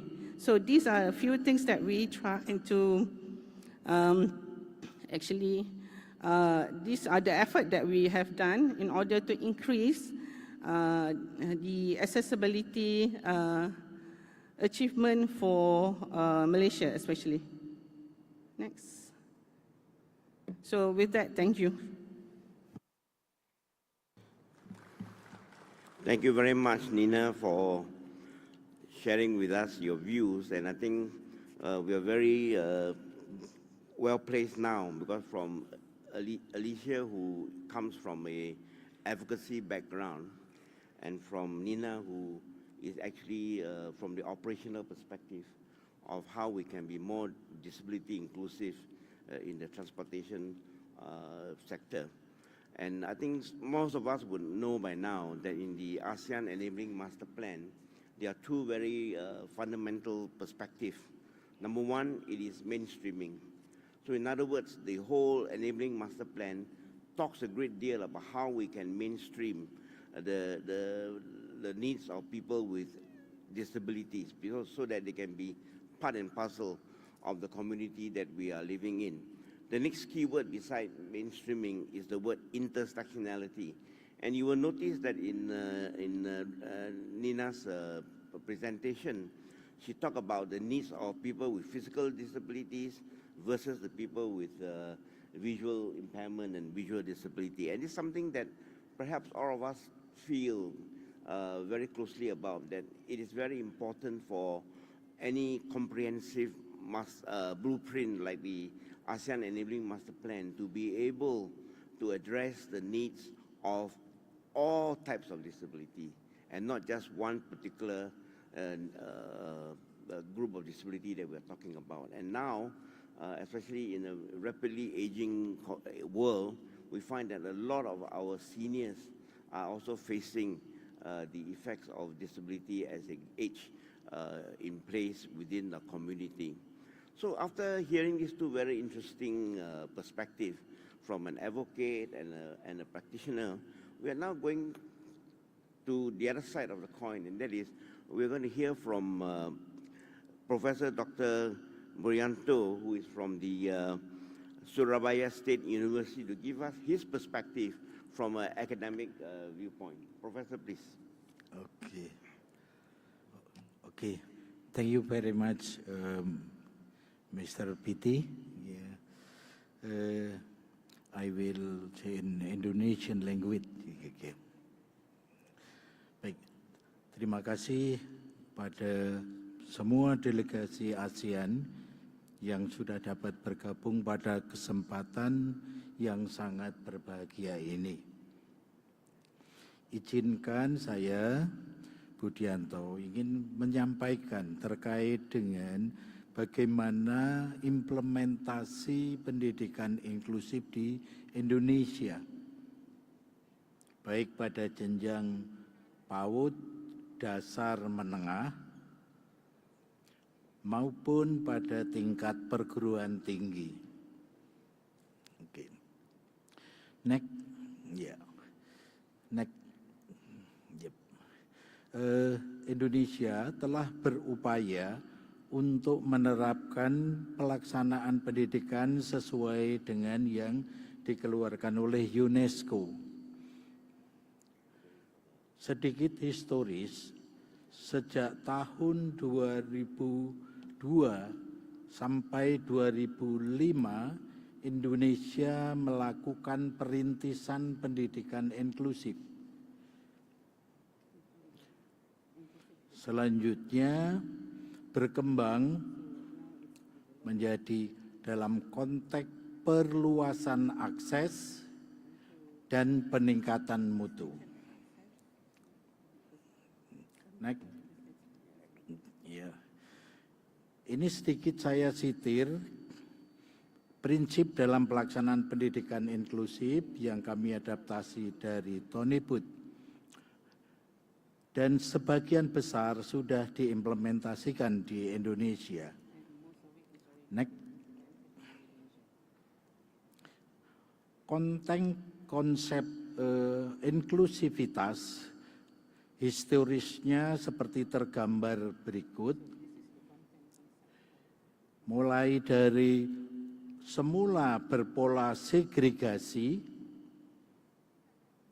lalu berkembang menjadi integrasi, baru yang terakhir menjadi inclusion. Gitu. Konsep ini sudah saya sampaikan dan diterbitkan dalam buku psikologi di Inggris. Next. Regulasi yang mendasari implementasi pendidikan inklusif di Indonesia mulai dari Undang-Undang Sistem Pendidikan Nasional,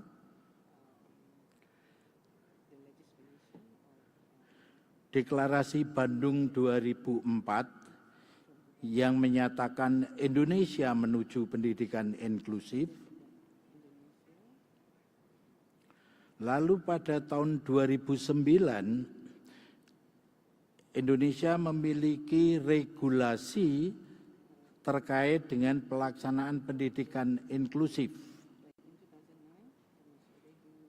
yaitu Permendikbud nomor 70 tahun 2009. Lebih lanjut, 2016, Indonesia menukir sejarah besar dengan lahirnya Undang-Undang nomor 8 tahun 2016 tentang penyandang disabilitas yang mengatur seluruh aspek kehidupan disabilitas. Selanjutnya untuk level perguruan tinggi,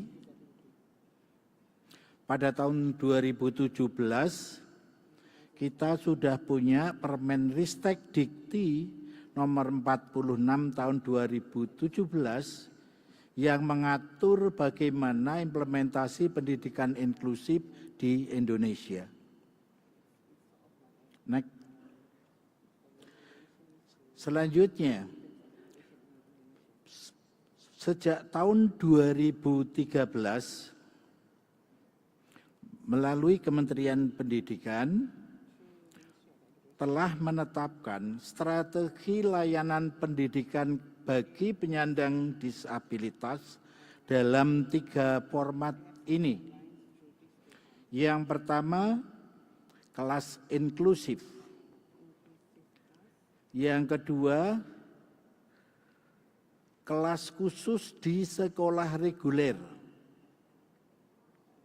Baru yang terakhir, sekolah khusus. Kelas inklusi dan kelas khusus dalam format setting inklusif. Sedangkan bagi penyandang disabilitas kategori profound berat dilayani dalam bentuk sekolah khusus. Next. Konsep dalam pembelajaran prinsipnya ada 4.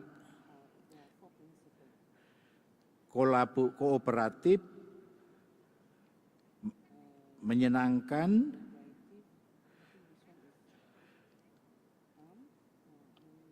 kolaborasi, dan alternatif. Next. Nah, berikut kami sajikan kondisi data aktual Indonesia saat ini. Next. Untuk sekolah inklusi, pada saat ini kita sudah memiliki 40.165 sekolah inklusi. Mulai dari PAUD, pendidikan dasar, dan pendidikan menengah. Sedangkan jumlah siswa ada 135.874 siswa yang sudah tertampung di sekolah inklusif. Next. Kondisi ini sebarannya sebagai berikut. Untuk PAUD 8.175,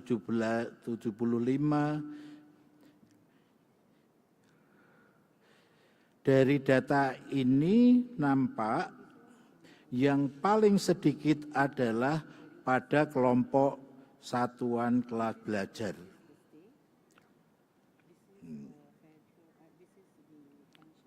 Next. Sedangkan untuk di sekolah khusus,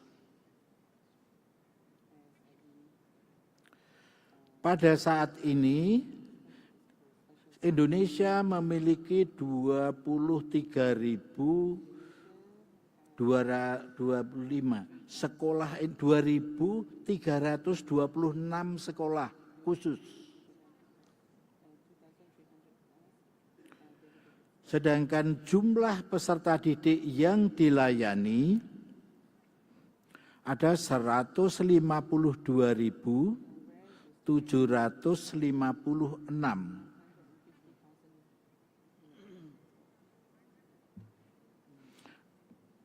Berdasarkan data ini, apabila kita bandingkan, berarti peserta didik berkebutuhan khusus yang sudah sekolah sebagian besar masih dilayani di sekolah khusus.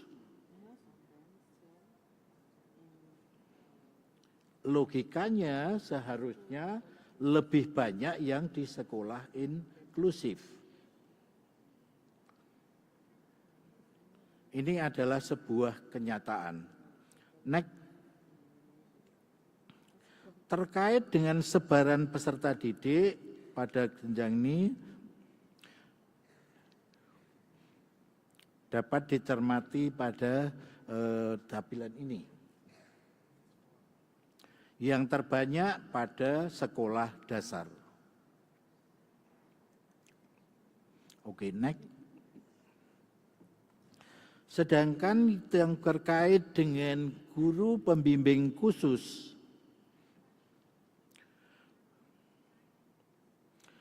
berdasarkan data Dapodik, baru tercatat 4.695.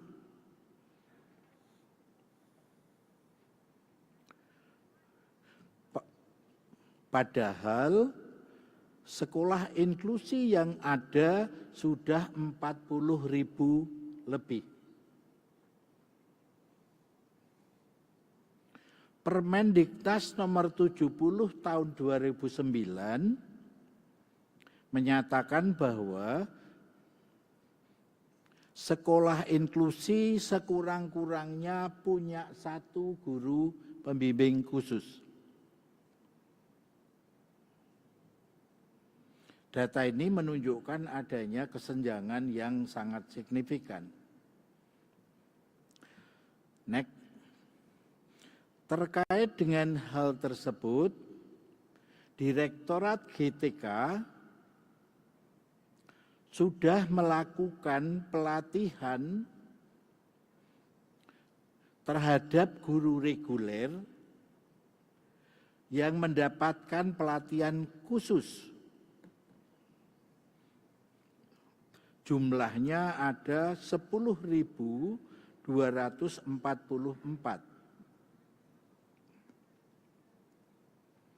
Nah, apabila ini kita jumlah dengan tadi, berarti jumlah GPK yang kita punyai baru sekitar 15.000 dari kebutuhan 40.000 lebih. Next. Nah, sedangkan untuk jenjang perguruan tinggi, Indonesia memiliki perguruan tinggi lebih dari 4.000, baik negeri maupun swasta.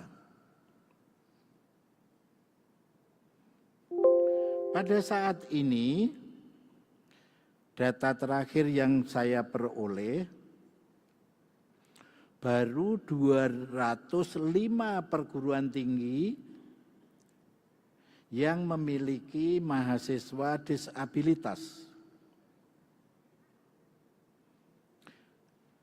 Dari 205 perguruan tinggi tersebut,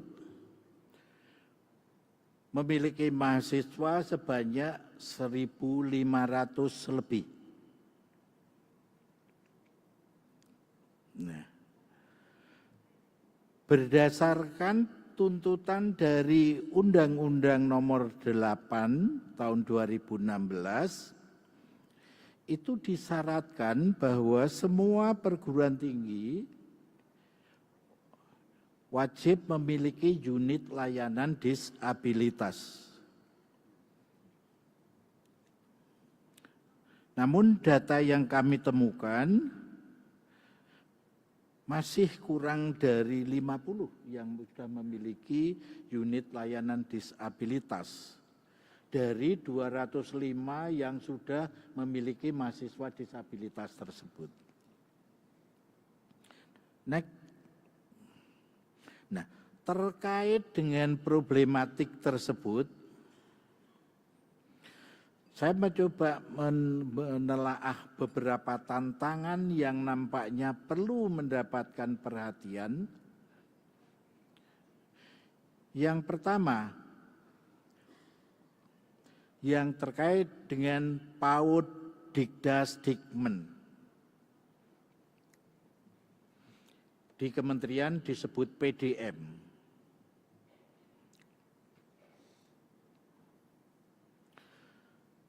Dalam konteks ini, pertama yang perlu menjadi reasoning kita adalah data yang menunjukkan bahwa peserta didik berdisabilitas kecenderungannya meningkat.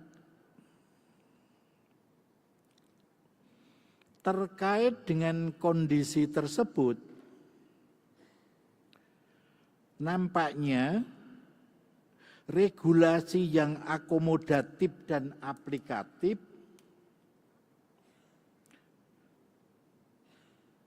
dalam format surat edaran atau kebijakan perlu dikembangkan untuk mendeskripsikan undang-undang, PP, dan permen yang sudah kita punyai. Terhadap problema tersebut, maka suka atau tidak suka, kita harus menetapkan kebijakan dua. Yang pertama yang berkaitan dengan perluasan akses, agar semua penyandang disabilitas segera dapat terpenuhi hak dasar pendidikannya. Bersamaan itu, Kementerian Pendidikan harus mengembangkan dalam konteks peningkatan mutu. Karena berdasarkan kajian dari mitra, pada waktu itu Ombudsman menilai bahwa praktek penyelenggaraan pendidikan inklusif kita masih jauh di bawah standar dalam konteks mutu. Namun itu dapat dipahami karena saat itu sekitar 2017 kita orientasinya masih perluasan akses. Selanjutnya, untuk melaksanakan perluasan akses maupun peningkatan mutu tersebut, maka di era komunikasi sekarang perlunya penguatan pemberdayaan lembaga mitra, masyarakat, dan keluarga.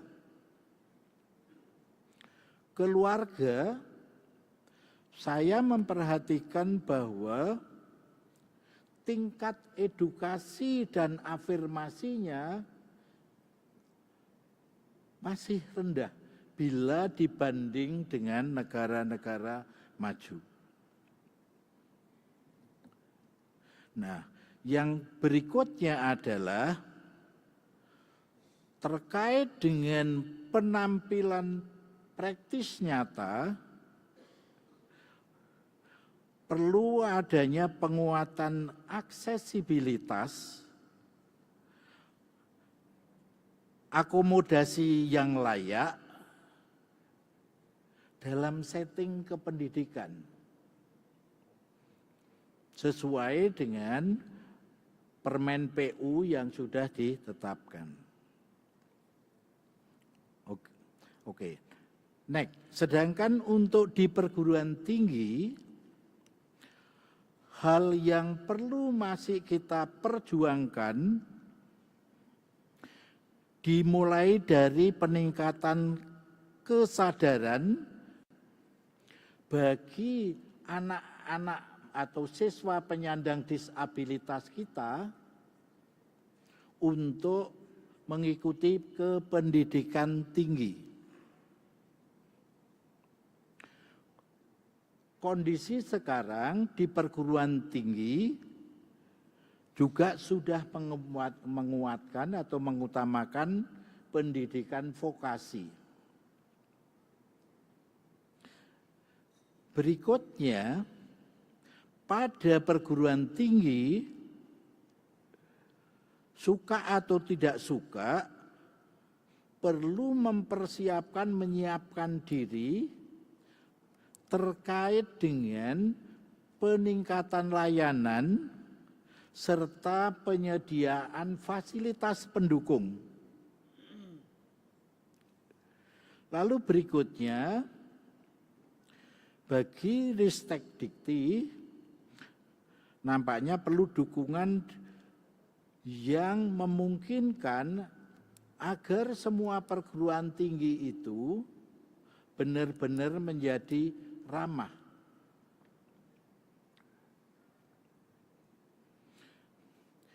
Dalam konteks standarisasi, maka masing perguruan tinggi perlu adanya akreditasi internasional di tingkat perguruan tinggi maupun prodi. Sebagaimana yang dilakukan pada perguruan tinggi internasional. Yang terakhir, khusus bagi mahasiswa disabilitas sendiri, perlu ada preparing, penyiapan sebelum mengikuti perkuliahan di perguruan tinggi. Oke. Terakhir, next. Oh, baik.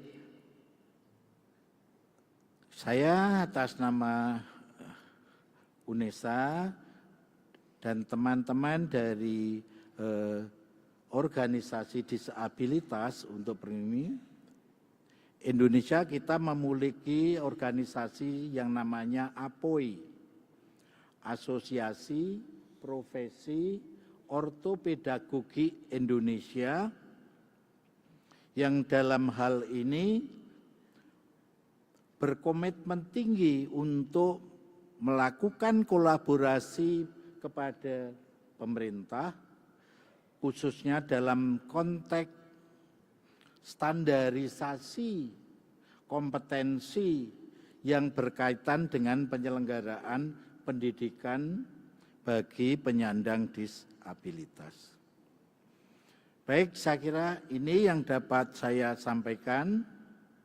Mudah-mudahan dapat menjadi sedikit referensi bagi seluruh mitra dalam konteks mengembangkan pendidikan inklusif di wilayah ASEAN. Terima kasih. Assalamualaikum warahmatullahi wabarakatuh.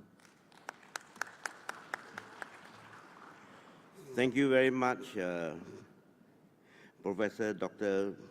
Budianto, and we really appreciate the fact that you have given us a very quick course on inclusive education, and I'm sure many of us here who are thinking about introducing inclusion in the areas of work that we do would be able to take a lesson from how inclusive education can be implemented in such a big country like Indonesia. Next, I'm very pleased to introduce our friend Antonio, and I think he will share with us his perspective from the Economic Research Institute of ASEAN and East Asia. Okay. Antonio, please. Thank you. Good afternoon, ladies and gentlemen, and thank you very much to the organizers for once again continuing to invite the area to this very important forum. It was very good to hear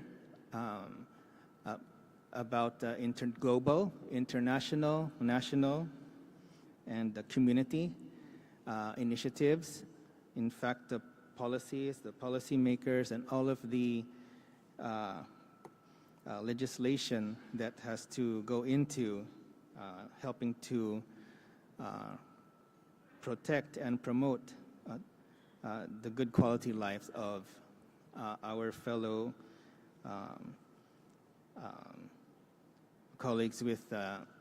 developmental disorders and disabilities. And also, it was good to hear about the inclusive education from Professor Doctor. In fact, it's with regard to how to implement, I'm aware that we are aware that in other countries who have already started this.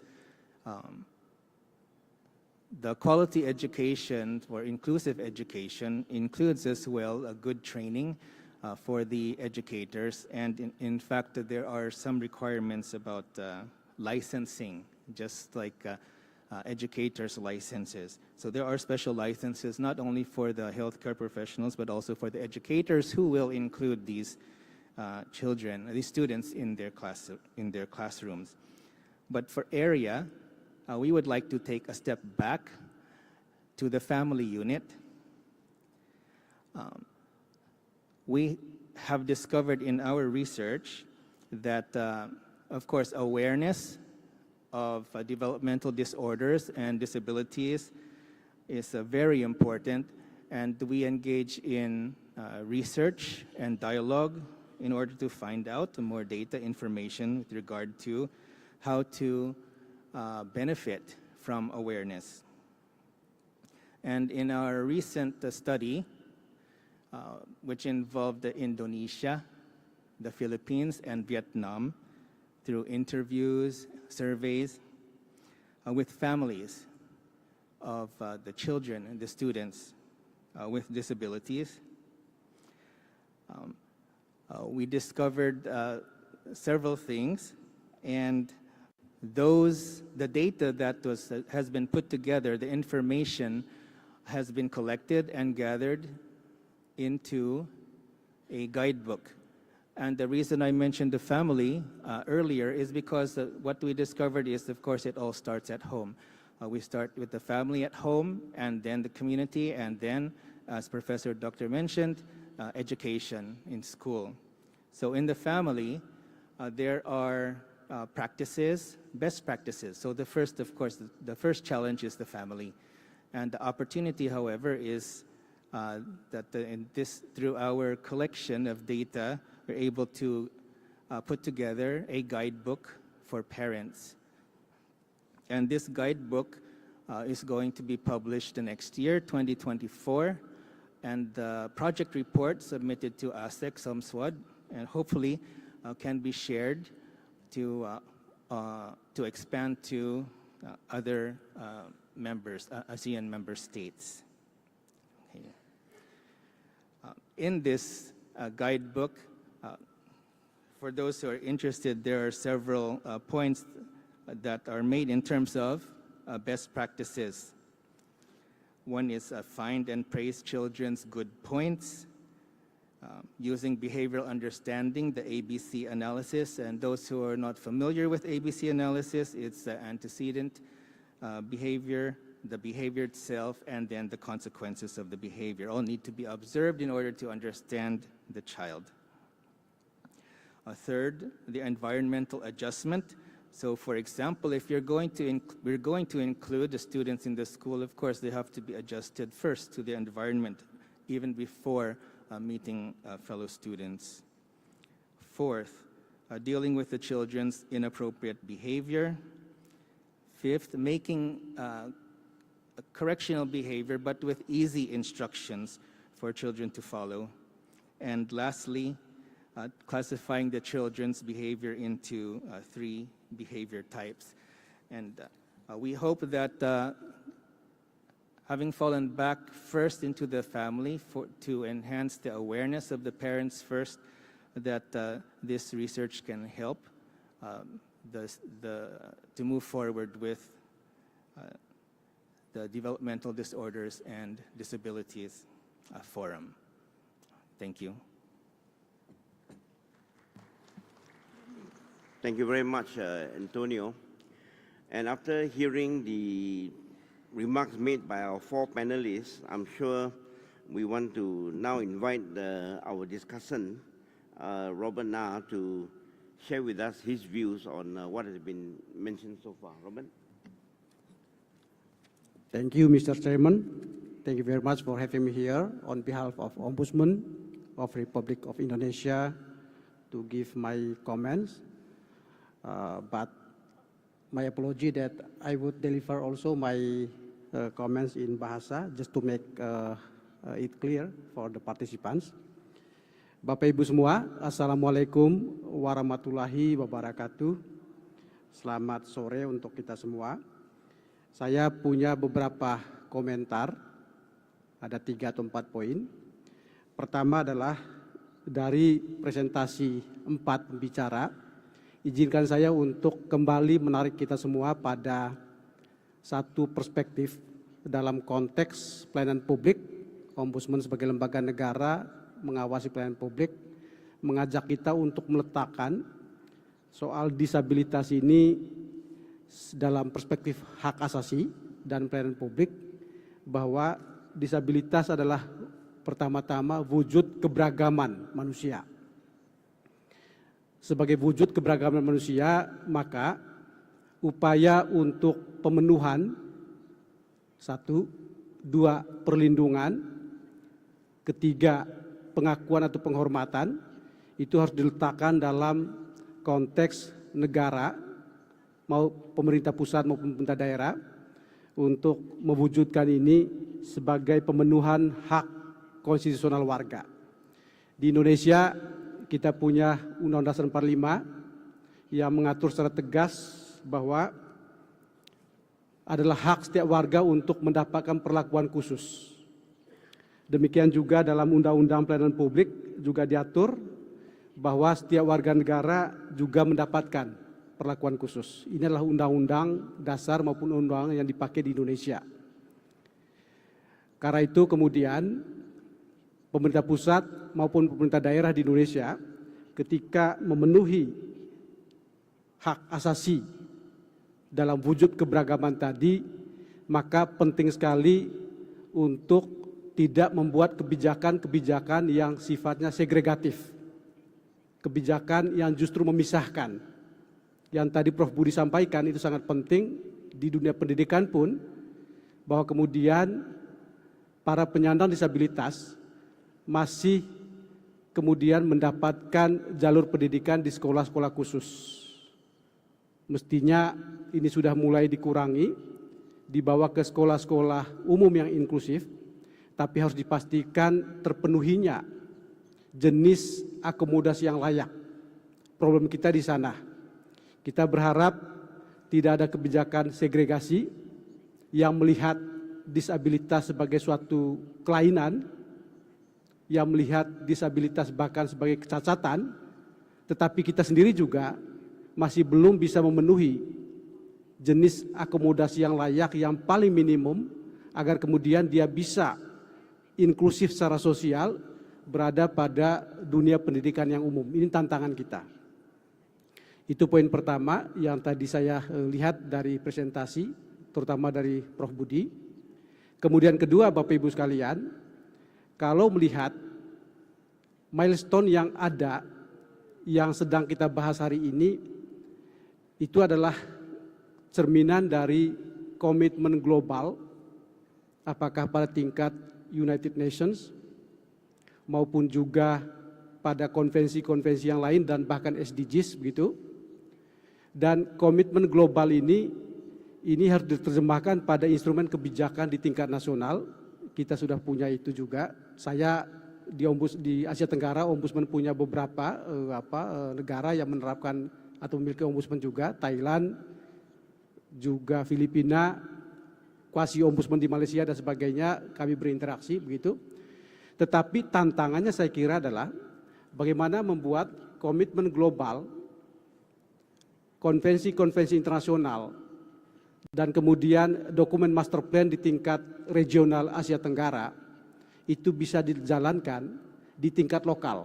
Buat saya tantangannya adalah di tingkat pemerintahan daerah, khususnya Indonesia dalam konteks desentralisasi. Maka kita harus bisa mencari pintu masuk bagaimana key points yang merupakan komitmen global dan berbagai kesepakatan di tingkat regional tadi itu bisa dijalankan, karena pada akhirnya batu uji keberhasilan berbagai komitmen itu adalah pada tingkat kabupaten kota. Untuk isu sosial, isu pendidikan, isu kesehatan, itu hampir semuanya merupakan pelayanan publik pada tingkat kabupaten kota. Maka langkah pertama saya kira adalah perlu untuk harus utamakan bahwa disabilitas adalah problem pelayanan publik. Karena di tingkat pemerintah daerah kita, hal seperti ini masih belum terlalu familiar. Tapi kalau kemudian dipakai diksi pelayanan publik, maka kemudian itu bisa menjadi apa yang mereka kemudian akan atur. Nah, pintu masuknya lalu kemudian bagaimana isu pelayanan publik untuk kaum disabel ini lalu terlihat dalam perencanaan, local planning, dan local budgeting. Tanpa isu ini menjadi bagian dari perencanaan di tingkat daerah, yang di Indonesia kita punya RPJMD, kita punya RKPD, lalu dari local planning diterjemahkan menjadi local budgeting, APBD, lalu kemudian dia diterjemahkan jadi program kegiatan, maka dia tidak akan, tanpa masuk ke ketiga tingkatan itu, maka isu disabilitas tidak akan menjadi program konkret di pemerintah daerah. Jadi tantangannya adalah bagaimana mengintegrasikan poin-poin yang ada dalam milestone ini, itu menjadi instrumen kebijakan di tingkat perencanaan, kebijakan di tingkat penganggaran, kemudian juga di tingkat program kegiatan, baru di aksi atau implementasinya. Sekarang kita bisa ngecek misalnya apakah yang hadir di sini memang ada dari pemerintah daerah. Apakah pemerintah daerah memang sudah mengatur ini di RPJMD dan RKPD mereka, local planning baik yang mid term maupun yang long term. Apakah kemudian itu diterjemahkan di APBD? Karena logika pemerintah daerah, kalau mau untuk mengarus utamakan ini dalam kebijakan lokal, dia harus masuk pada kerangka kebijakan perencanaan, kerangka kebijakan penganggaran, program kegiatan baru di tingkat implementasi. Boleh juga kita meniru misalnya strategi dari SDGs. Mereka kemudian menyusun rencana aksi nasional, lalu kemudian di tingkat provinsi disusun rencana aksi daerah, lalu kedua dokumen ini diintegrasikan pada perencanaan di tingkat provinsi, kabupaten, kota, dan kemudian itu tercermin pada penganggaran. Saya tidak begitu yakin kalau kemudian kita mendorong pemerintah daerah untuk mengambil tindakan-tindakan local actions, tetapi tanpa kemudian dia diatur dalam perencanaan dan penganggaran. Maka milestone baru saya kira setelah beberapa tahun ini kita sudah membentuk, menerjemahkan konvensi PBB dan berbagai komitmen global kepada master plan yang dibuat ini, lalu kemudian mengarus utamakan ini tingkat nasional, dan tantangan berikutnya saya kira beberapa tahun ke depan bagaimana menerjemahkan dari global, regional, nasional ke tingkat lokal. Agar kemudian ini benar-benar konkret, benar-benar kemudian dijalankan di tingkat pemerintah daerah kalau kita mau membentuk inclusive policy di tingkat daerah sebelum kemudian kita bicara pada unit-unit pelayanan. Kemudian ketiga adalah dari kami di Ombudsman sebagai lembaga negara yang bertugas mengawasi penyelenggaraan pelayanan publik di Indonesia maupun juga di beberapa negara di Asia Tenggara. Kita punya forum juga SEAOF, Southeast of Asia untuk Ombudsman. Kita memantau secara intensif soal disabilitas. Bahkan di indeks yang Ombudsman keluarkan tiap tahun yang tadi Prof. Budi sudah kutip, kami tiap tahun melakukan pengukuran terkait dengan pemenuhan standar pelayanan di seluruh kementerian lembaga di Indonesia dan semua provinsi dan semua kabupaten kota, totalnya 540 daerah dan 34 kementerian di tingkat pusat. Kami menjadikan satu di antara 9 indikator utama, yaitu adalah soal kebijakan pelayanan publik yang inklusif. Temuannya menunjukkan Bapak Ibu sekalian bahwa bahkan Kementerian Sosial, saya minta maaf, dan dinas-dinas sosial di tingkat daerah, di tingkat kabupaten kota, juga sesungguhnya tidak terlalu konsisten menerapkan ini. Kita tidak hanya bicara soal pemenuhan sarana prasarana atau yang kita sebut dengan infrastruktur, tapi juga standar pelayanan yang inklusif. Itu saja tidak dimiliki oleh semua unit pelayanan publik kita. Jadi bagaimana mungkin kita kemudian berharap ada bisnis proses yang inklusif terhadap para penyandang disabilitas kalau kita tidak punya standar pelayanan yang memang inklusif ke arah sana. Dalam pemahaman pemerintah kita hari ini, bicara tentang inklusif itu selalu orientasinya pada fisikal, pada fisiknya. Sesuatu yang mungkin akan gampang dilakukan, meskipun juga tidak banyak kita temukan. Tapi kalau bicara tentang bagaimana mengharusutamakan ini dalam tingkat kebijakan dan pelayanan publik, maka dia harus terintegrasi dalam standar pelayanan. Hasil Ombudsman menunjukkan bahwa dinas sosial kita justru dinas yang paling tidak reform dalam konteks pelayanan publik, khususnya yang terkait dengan mengadopsi dan mengintegrasikan sisi inklusivitas dalam kebijakan pelayanan publik mereka. Lebih bagus di dinas pendidikan dan dinas kesehatan. Ombudsman mengukur semua dinas-dinas yang utama seperti ini, dan itulah tantangan hari ini saya kira. Saya tidak tahu di Malaysia atau di Thailand, tapi Indonesia tantangannya di situ. Karena itu memang agenda berikutnya, new milestone dalam penerapan master plan ini ke depan adalah bagaimana menjadikan ini sebagai aksi-aksi lokal yang kita mulai dari mengintegrasikan komitmen global, konvensi internasional, dan kemudian kesepakatan atau master plan yang ada di tingkat regional menjadi kebijakan di tingkat kabupaten, di tingkat kota, di tingkat provinsi dalam bentuk perencanaan, local planning, penganggaran, local budgeting, program kegiatan, dan di ujung adalah standar pelayanan. Saya kira itu, terima kasih.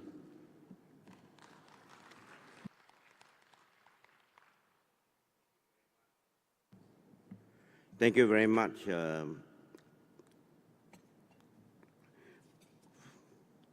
for sharing with us, Robert, on a very deep and truthful insight on how public services can be more disability inclusive. And I hope many of us here would learn some of the challenges, some of the lessons that we can learn and best practices that we can put in place to make sure that every fiber of public service, wherever we come from, would be accessible to persons with disability. Now we have heard from all the four panelists, and we have even got Robert to share with us his perspective as a discussion on the this great panel discussion that we are having. So I'm now going to throw the floor open to the floor, so that any of you out there, if you have any comments or any questions that you want to raise, please raise your hand, and I hope some of the people who are helping me here today would be able to identify you and pass you the microphone. Please, as you make your statement or your question or your comment, introduce yourself. Give us your name very briefly, your organization and the country that you come from, so that we can appreciate which perspective you are sharing. Anybody out there? Okay. Do I see Hong Ha? Yeah, Hong Ha. Yes. Thank you, Mr. Chairman. Yes. Okay. I just want to share the way to come to an inclusive perspective of the ASEAN. I think the best way is to work in partnership. The partnership should be between the government and the CSO and OPDs, and we should work in cooperation. The OPDs should do like advocacy, and the advocacy should be organized in the campaigns and in many ways, and the advocacy can be a kind of joint action of the OPDs and CSO and the government policy makers. In Vietnam, I think we have done some success.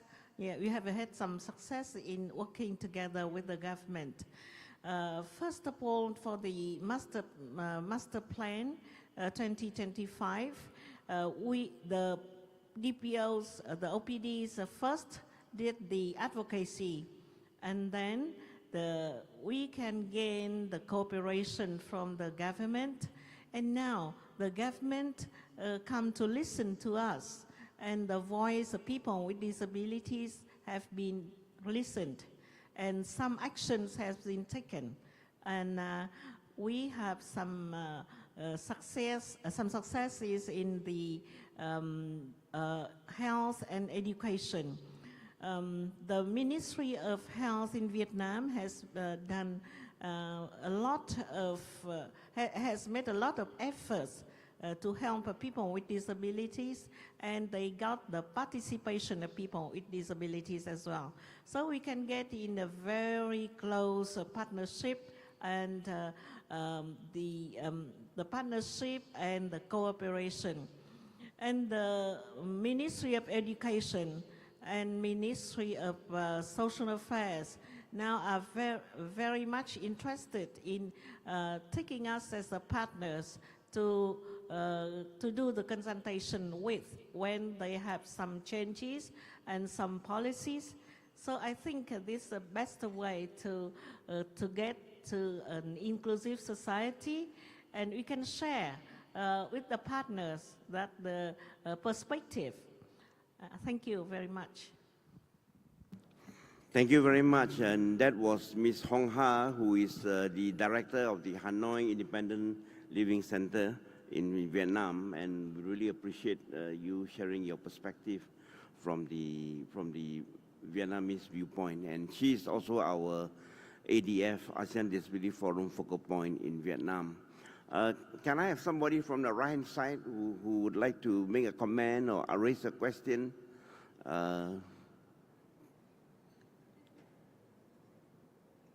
You? In front? Did you raise your hand?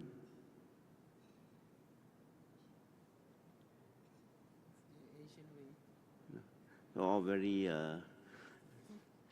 shy to make a comment. So can I then ask perhaps another of our ASEAN Disability Forum focal point from Philippines, Ms.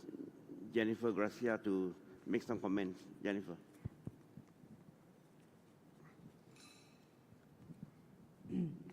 Good afternoon, everyone. So sorry.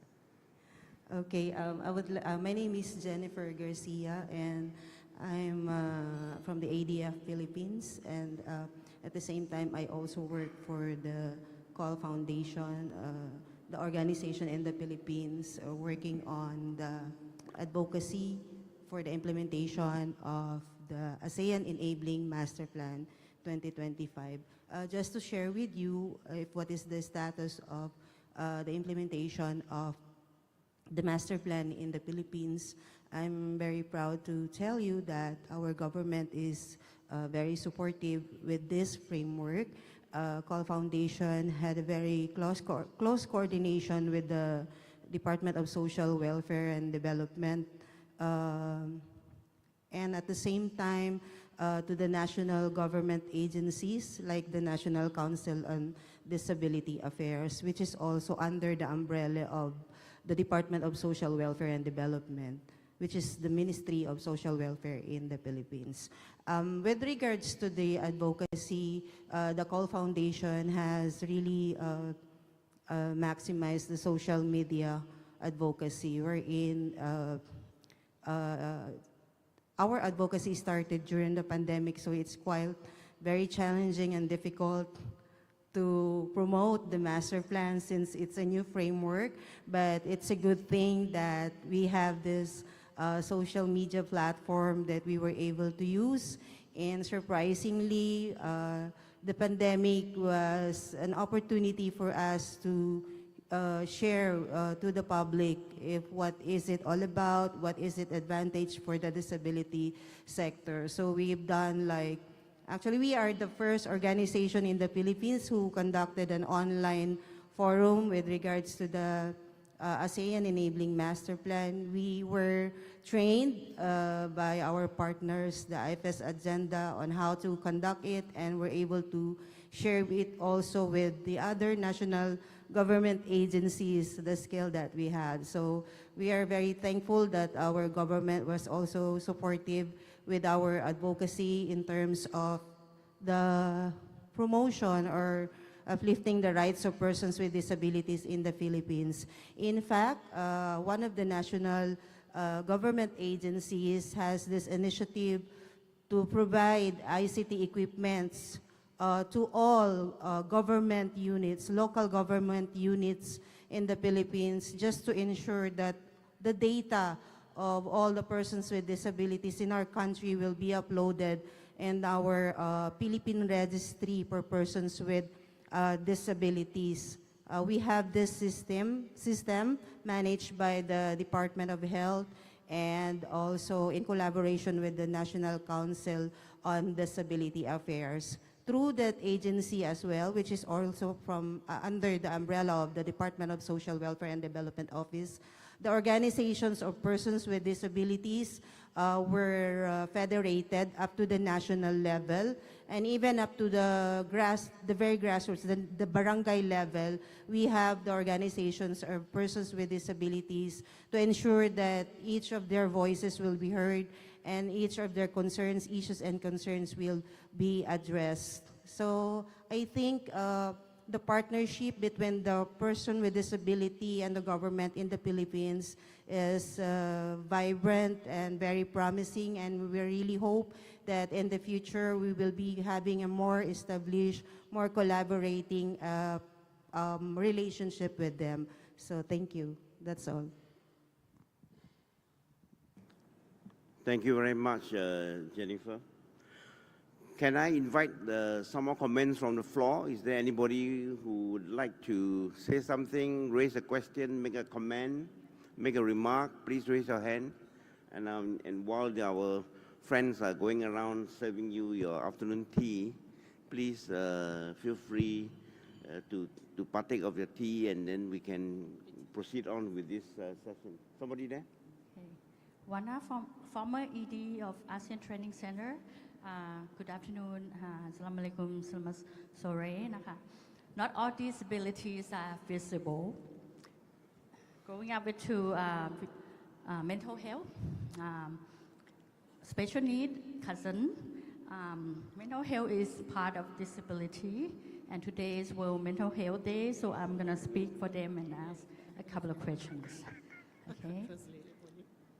So the first question is, what are the most challenging for the governments and public-private sector to provide social protection for people with special needs? Second question is that, as you are aware, that we are reaching geriatric society with large senior population, will the disabilities in the future include Alzheimer or dementia with cognitive decline? And last question, as the pandemic hit us for the past 3 years, millions of people have long COVID. Will the future, at some point, we will include long COVID as part of the disabilities? Thank you. Thank you for raising these questions, and I hope our panelists can understand what the questions are and respond accordingly. Any of the panelists would like to respond? Professor? Baik, terima kasih. Saya akan menanggapi yang pertama, yang bagaimana memberikan layanan pada mereka yang dengan disabilitas intelektual. Sedangkan yang lain nanti saya beri kesempatan pada panelis yang lain. Dalam konteks pendidikan, bagi peserta didik disabilitas yang disertai hambatan intelektual, maka mulai dari kurikulum pelaksanaan pembelajaran dan penilaiannya dilakukan adaptasi secara spesifik. Pertama, yang berkaitan dengan kurikulum, kepadanya menggunakan kurikulum khusus yang lebih dominan kepada vokasi.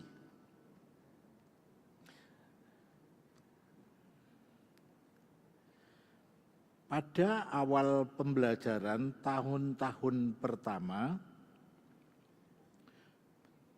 tugas guru adalah berupaya kuat untuk menemukan dia memiliki potensi apa yang dapat dikembangkan.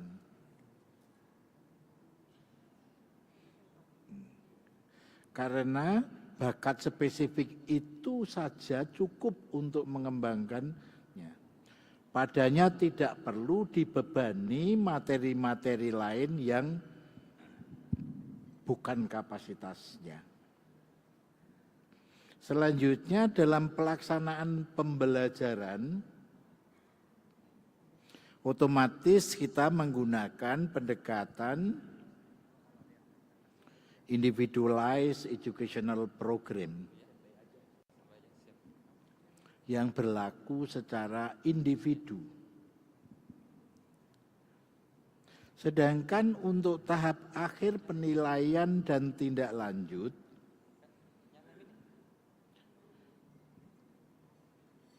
maaf, untuk Indonesia kita akan memiliki kurikulum nasional dan ada penilaian nasional atau asesmen nasional. Padanya penilaiannya dilakukan secara khusus. Orientasinya adalah perolehan hasil belajar. Terakhir, tindak lanjut. Karena materi kurikulumnya sudah spesifik, yang disesuaikan dengan bakat atau kompetensi atau talenta yang dimiliki, maka dalam proses pembelajaran pun juga sudah harus kolaborasi dengan lembaga pengguna tenaga kerjanya. Sehingga begitu selesai dapat diterima di dunia kerja. Baik, sekali lagi spesifik hanya yang ini, yang lain silakan. Terima kasih.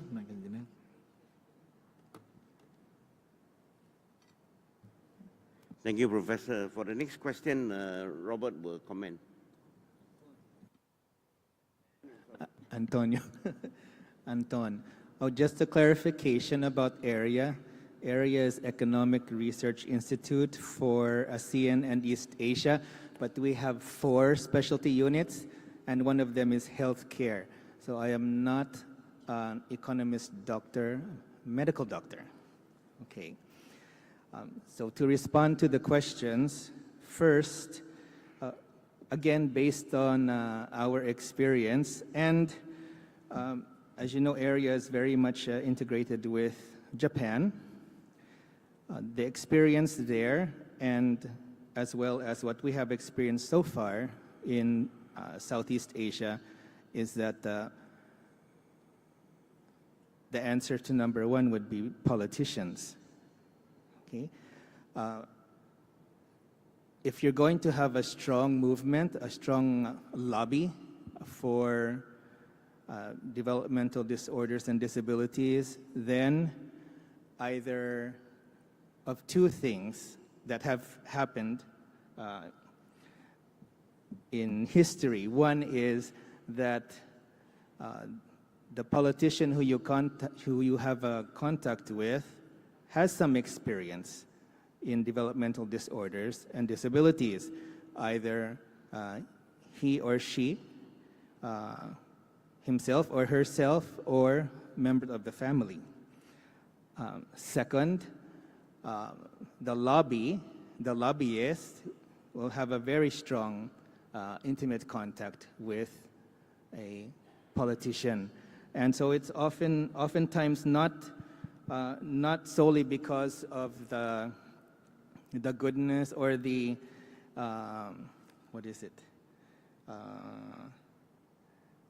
the quality of the movement, but also, of course, as in many other aspects of life, on who you know and who you make contact with. So it's very important to maybe find out who such politicians are, who can make the decisions and the laws. That is just based on the experience in Japan, and as well as what we have experienced so far in Southeast Asia. Now, for question number 2, about Alzheimer's and other elderly conditions, mental conditions. Developmental disorders, all diseases are usually classified according to WHO, International Classification of Diseases. And for developmental disorders, they are usually the young, while maturing. But it's very possible that if Alzheimer's and other dementias may be considered as a developmental disorders as progressing through the elderly, then it would depend on the specialist committee in WHO to include that in developmental disorders. Finally, for the third question, long COVID. Long COVID, by the term long, can also be chronic. However, just like other chronic diseases, maybe diabetes, hypertension, it is not related to developmental disorders. So although it would again depend on the specialist committee in WHO, personal opinion, it would not ever fall under developmental disorder. Okay. Thank you. Thank you, Antonio. And I think Alicia, what is something? Alisa. Thank you. I just would like to resonate with my next panelist just mentioned about having a strong movement on psychosocial or development of mental illness. I think one very good example, I would use Thailand to be the example. Previous years that we never had any politician as a person with disabilities sitting in the parliament. The movement of disability inclusion was very low and very slow and low as well. So once we had quite a number of persons with disabilities sitting as in the parliament, as a senator, as an MP, as a policymakers in different stages, then disability issues has been accepted in the government and has been moved quite fast since then. But however, I mean, we cannot only rely on the politicians or those people who are sitting in the parliament. We also need the movement of the grassroots people like ourselves in order to push forward, because mental disorder is the issue that people hardly accept that we having one. But I think to make it more openly speaking to the public, we need to realize that all of us, one of these days, we might develop some kind of mental issues. It doesn't need to be like psychosocial. It doesn't need to be that bad, but depression is also one of the key area. But in our culture, we tend to step back from that aspect of accepting and acceptance of mental disorder. And to respond to the second and third question, I think whatever conditions that might prevent you from interacting with the society in a fully and meaningful participation then it should be somehow classified as a disability in future. Thank you.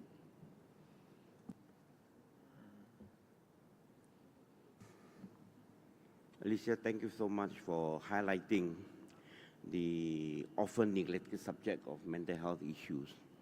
And I think this is something that all of us are beginning to realize in this pressure cooker society that we are living in. We are always hearing and reading and watching a lot of all these expressions of what I would call violence against fellow citizens because of the unattended issues, mental health issues that are being faced by those who desperately need help. And I think not too long ago, we read about the episode of the 14-year-old student who evidently has mental health issues, and because of his inability to cope with his mental health issues, went on to this shooting rampage, and I think lives were lost, people were hurt, and the confidence of the community has been shaken. Can I then invite Nina, who wants to say a few words?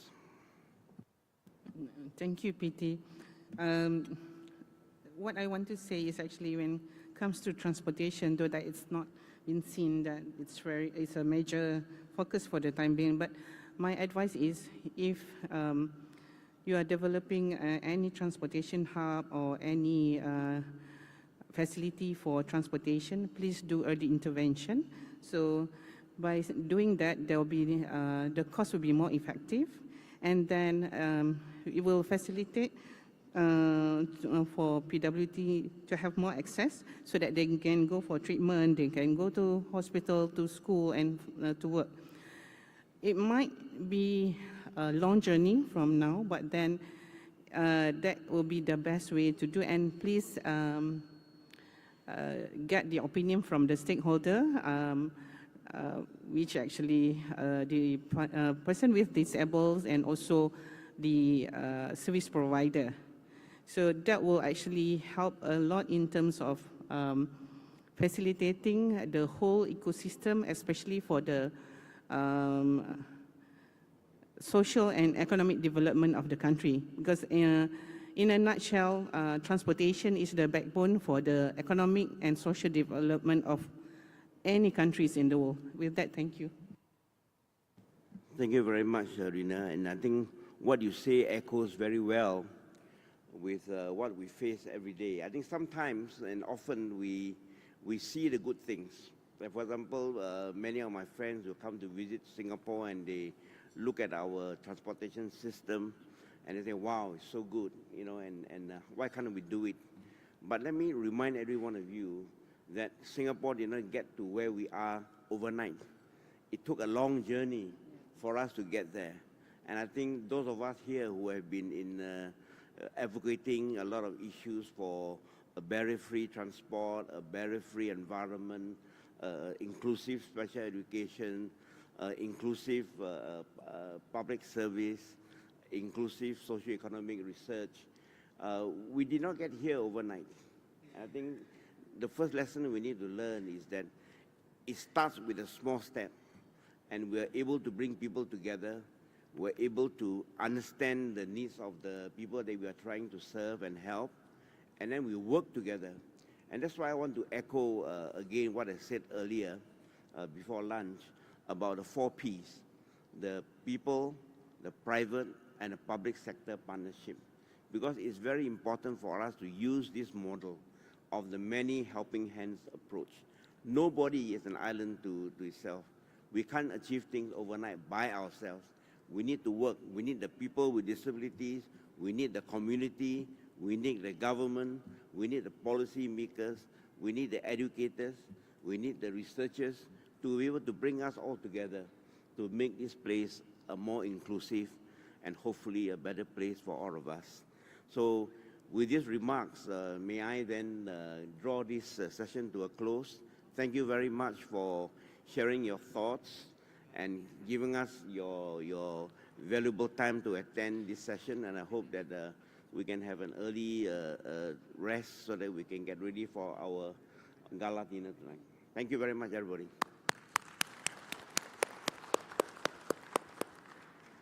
Thank you very much, the moderator, Mr. Piti Lim, and also the panelists for today's panel discussions and the discussion itself. Thank you very much. This is the end of the first panel and also the last session for today's event. So for the next agenda, we would like to invite all of you for the gala dinner at the Fort Rotterdam, a beautiful fort that built in the 17th century. We hope to see you again tonight.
Ladies and gentlemen, our distinguished guests, we invite you to have a coffee break outside of this plenary room. And we also inform you that for tonight's gala dinner in the Fort Rotterdam, we are actually have the transportations provide for all of you. So please just join us in the lobby at 4:30 p.m. 4:30 p.m. 4:30 p.m. Local time. And we're going to provide you the transportations to the Fort Rotterdam. So we wait for you in the lobby at 4:30 p.m. Thank you very much.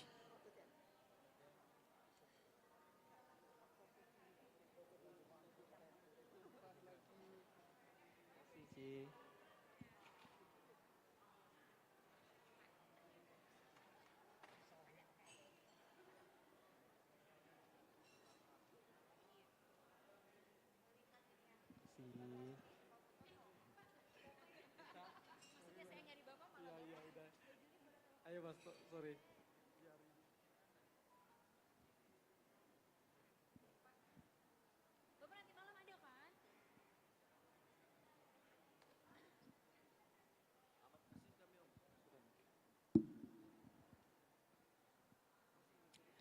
To all the guests, we would like to remind you that you can make a special stamp using your own picture.